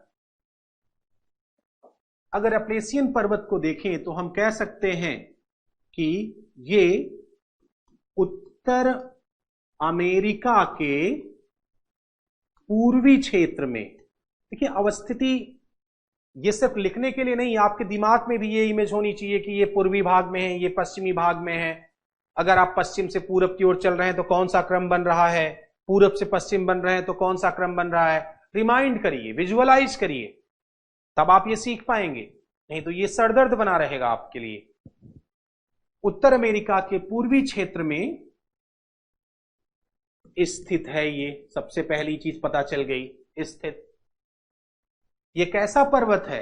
ये प्राचीन बलित पर्वतीय क्षेत्र है। ये प्राचीन बलित, एक शब्द मैंने लिखा यहां। उत्तर अमेरिका के पूर्वी क्षेत्र में स्थित ये प्राचीन बलित पर्वतीय क्षेत्र है। प्राचीन बलित पर्वतीय क्षेत्र है, इसका मतलब इसका निर्माण दबाव मूलक बल के द्वारा हुआ और काफी पहले हुआ, काफी पहले जियोलॉजिकल हिस्ट्री में अगर हम लोग देखें तो प्राचीन बलित पर्वत है। और आपको पता है जब जो पर्वत 40 करोड़ साल 50 करोड़ साल पहले बने हैं, तो 50 करोड़ वर्षों तक उस पर अपरदनात्मक प्रक्रम का प्रभाव पड़ा है, अनाच्छादन प्रक्रम का प्रभाव पड़ा है। उस पर्वत ने तापमान को, वर्षा को, हवाओं को, सबको झेला है। तो स्वाभाविक सी बात है उसका क्षरण हुआ होगा, और जब किसी का क्षरण होगा तो वो अपने वास्तविक स्थिति में नहीं रह पाएगा। किस रूप में? बचा खुचा रूप में रह पाएगा, अवशिष्ट रूप में रह पाएगा। तो यह पर्वत भी कैसा है? ये भी एक अवशिष्ट पर्वत का उदाहरण है, अवशिष्ट पर्वतीय क्षेत्र है। ठीक, इसके निर्माण को देखें तो बताया जाता है कि इसका निर्माण कैलिडोनियन ओरोजिनी के द्वारा हुआ। अभी मैंने बताया था ना 4 ओरोजिनी, तो कैलिडोनियन ओरोजिनी के द्वारा इसका निर्माण हुआ है। अब अगर कैलिडोनियन ओरोजिनी का टाइम आप पीरियड देख लें तो ये कब बना है ये भी हम अंदाजा लगा लेंगे। ठीक है, अगर हम देखें तो pre Cambrian, Cambrian, Ordovician, Silurian और डिवोनियन, इसका टाइम सिल्यूरियन और डिवोनियन है। इसका मतलब ये कब बना होगा? के द्वारा ये सिल्यूरियन पीरियड में ये बना होगा। और इसकी ऊंचाई आगे भी, चूंकि 2 युगों में ये ओरोजिनी एक्टिव थे, तो हलचल एक्टिव रहेगी तो ऊंचाई भी बढ़ती रहेगी। इसका निर्माण सिल्यूरियन और डिवोनियन पीरियड में हुआ। दोनों पीरियड लिख सकते हैं, सिल्यूरियन और डिवोनियन पीरियड में इसका निर्माण हुआ। ये जो पर्वत है, अगर इसका विस्तार देखें हम, तो इस पर्वत का विस्तार यूएसए में तो पाया ही जाता है, यूएसए के अल्बामा प्रांत से ही प्रारंभ हो जाता है नीचे, साथ साथ ये कनाडा तक जाता है। यूएसए और कनाडा दोनों देशों में ये फैला है। कनाडा के ओंटारियो प्रांत में है, क्यूबेक में है, और तो और एक द्वीप जो यहां दिख रहा है ये न्यू फाउंडलैंड, इस न्यू फाउंडलैंड द्वीप पर भी इसका विस्तार है। और न्यू फाउंडलैंड द्वीप पर इसे अलग नाम दिया जाता है। तो यूएसए में भी है, कनाडा में भी है, और कनाडा में देखें तो न्यू फाउंडलैंड, याद रखिएगा एग्जाम में आ चुका है, न्यू फाउंडलैंड द्वीप पर इसे एक अलग नाम दिया जाता है, इसे लॉन्ग रेंज के नाम से बुलाया जाता है। तो इसका विस्तार क्लियर हो गया। एक्सटेंशन कहां है? ये यूएसए में भी है, कनाडा में भी है, कनाडा के ओंटारियो, क्यूबेक, न्यू फाउंडलैंड द्वीप पर है। और न्यू फाउंडलैंड द्वीप पर इसे अलग नाम दिया जाता है, क्या कहते हैं? इसे वहां लॉन्ग रेंज के नाम से बुलाते हैं। क्लियर हो गया? तो ये बात आपको यहां ध्यान रखनी है। ये 2-3 बार परीक्षा में आ चुका है, फिर से रिवाइज हो सकता है। ऐसा नहीं है कि क्वेश्चन जो आए हैं वो तो आएंगे नहीं, वो भी आएंगे। अगर ये पूछेगा तो ये नया होगा, बहुत कम पूछता है, ये कॉन्सेप्चुअल है। ये आईएएस में लाइन दे देगा, अप्लेसियन पर्वत के संदर्भ में निम्नलिखित तथ्यों का परीक्षण करिए और उपयुक्त विकल्प का चुनाव करिए। 2 सेंटेंस दे देगा, सवाल मैं बना दे रहा हूं कि अप्लेसियन पर्वत का निर्माण अल्पाइन पर्वतीकरण की प्रक्रिया के द्वारा कार्बोनिफेरस पीरियड में हुआ। दूसरा दे देगा, यह उत्तर अमेरिका के पूर्वी क्षेत्र में स्थित एक प्राचीन बलित पर्वतीय क्षेत्र है। कहेगा कि विकल्प चुनिए, 1 सही है, 2 सही है, 1 और 2 दोनों सही है, या दोनों गलत है। तो भाई पहला तो गलत ही है। कब बना? अल्पाइन से बना है? नहीं। कब बना? कार्बोनिफेरस में? नहीं, बल्कि कब बना? कैलिडोनियन के द्वारा, सिल्यूरियन और डिवोनियन। क्लियर? सवाल कुछ भी आ सकता है, होलिस्टिक पढ़ो। ये हो गया आपका लॉन्ग रेंज। अब इसके संदर्भ में और बातें देख लेते हैं। अगर इसकी सबसे ऊंची चोटी को देखें, इंपॉर्टेंट पीक, तो मिसल, माउंट मिसल, जो इस पर्वत की सबसे ऊंची चोटी है उसका नाम माउंट मिसल है। जो हाईएस्ट पीक है उसका नाम जरूर याद रखिएगा, माउंट मिसल। ये कहां है? यूएसए में। यूएसए के नॉर्थ कैरोलिना प्रांत में है ये, नॉर्थ कैरोलिना प्रांत में। तो ये बात आपको ध्यान रखना है कि यूएसए के नॉर्थ कैरोलिना प्रांत में स्थित माउंट मिसेल है। ये माउंट मिसेल देखेंगे तो वहां पर एक कटक है, ब्लू रिज, आपके एटलस में दिख रहा होगा, जहां माउंट मिसेल मिला होगा। ब्लू रिज के ग्रेट स्मोकी पर्वत पर स्थित है। इस बात को भी ध्यान रखना है आपको, ठीक। माउंट मिसेल इसकी सबसे ऊंची चोटी है। अगर हम देखें तो एक बात और देख सकते हैं, ये जो पर्वत है देखिए आप, तो एकदम से ये किनारे पर है। अगर देखिए तो ये पर्वत कहां पर है, किनारे पर। इस पर्वत का ढाल किधर होगा, एक ढाल पश्चिम की ओर होगा और एक ढाल पूरब की ओर होगा। पूरब की ओर ढाल एकदम किनारे पर है, एकदम खड़ा ढाल होगा, एकदम किनारे पर है ये। तो सागर की ओर जो ढाल होगा अटलांटिक महासागर की तरफ, वो कैसा होगा, स्टीप होगा, और इधर जेंटल स्लोप होगा। अब जब यहां वर्षा होगी तो ये वाटर डिवाइड का काम करेगा। कुछ नदियां जाएंगी आंतरिक भाग की ओर और कुछ नदियां जाएंगी अटलांटिक महासागर की तरफ।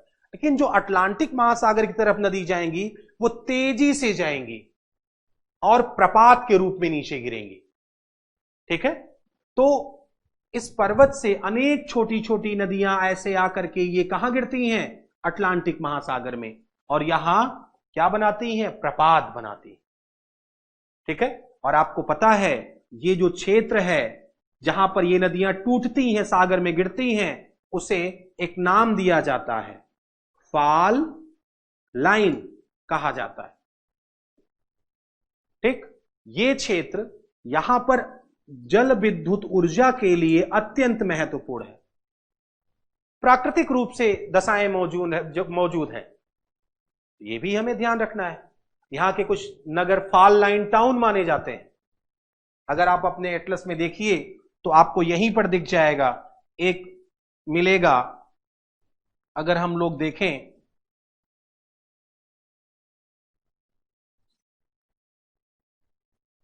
एक मिलेगा बोस्टन, न्यूयॉर्क सिटी है ये, न्यूयॉर्क राज्य भी है, न्यूयॉर्क सिटी की बात मैं कर रहा हूं। Boston, New York, New York city, Philadelphia और बाल्टीमोर, ये आपके फॉल लाइन टाउन के यहां उदाहरण, याद रहेगा। चलिए और कुछ बातें हैं, छोटी छोटी बातें 1 मिनट में सीख लेते हैं, एग्जाम में आ सकता है। जैसे यहां एक देखा होगा पर्वत आपने, मैकेंजी पर्वत, मैंने नाम नहीं बताया, आपने कहा कि मैकेंजी पर्वत कनाडा के उत्तर पश्चिमी प्रांत में स्थित है ये, और ये पर्वत कोई बड़ा पर्वत नहीं है, बल्कि रॉकी का ही ये एक्सटेंशन माना जाता है। रॉकी का एक्सटेंशन ब्रुक्स भी माना जाता है और ये मैकेंजी पर्वत भी माना जाता है। क्लियर। इसी तरीके से और भी छोटे पर्वत हैं कुछ, जैसे अपलेशियन पर्वतीय क्षेत्र में अगर हम देखें तो कई छोटे छोटे पर्वत हैं। कौन कौन, अगर हम लोग देखें तो एक पर्वत, नाम याद रखिएगा, एक पर्वत आपको मिलेगा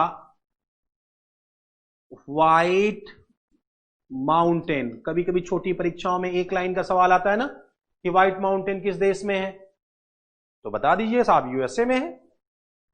इसी तरीके से वहां पर एक और पर्वत है ब्लू माउंटेन, कहां पर है, यूएसए में। ब्लू माउंटेन के बाद और आगे आइए तो अपलेशियन क्षेत्र में ही एक और पर्वत है ब्लैक माउंटेन, पीसीएस में एक बार आ चुका है।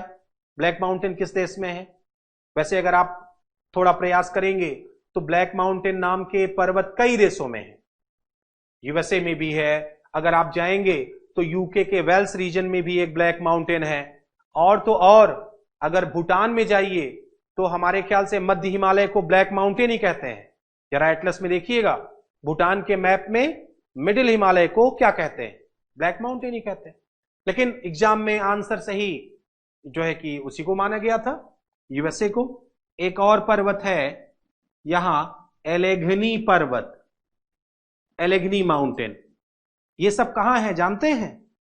ये सब के सब आपको मैं दिखाऊं तो ये जो रीजन है यूएसए का उत्तर पूर्वी किनारा, ये न्यू इंग्लैंड रीजन कहलाता है। इसी न्यू इंग्लैंड रीजन में ये सारे पर्वत स्थित हैं, व्हाइट, ब्लू, ब्लैक और एलेगनी माउंटेन। ठीक, अप्लेसियन पर्वतीय क्षेत्र में यहां पर एक चीज और आपको मिलेगा, शायद देखिए मैप में हमारे लिखा हो, नहीं लिखा, जानना चाहिए उसको भी, ब्लू रिज, REDGE।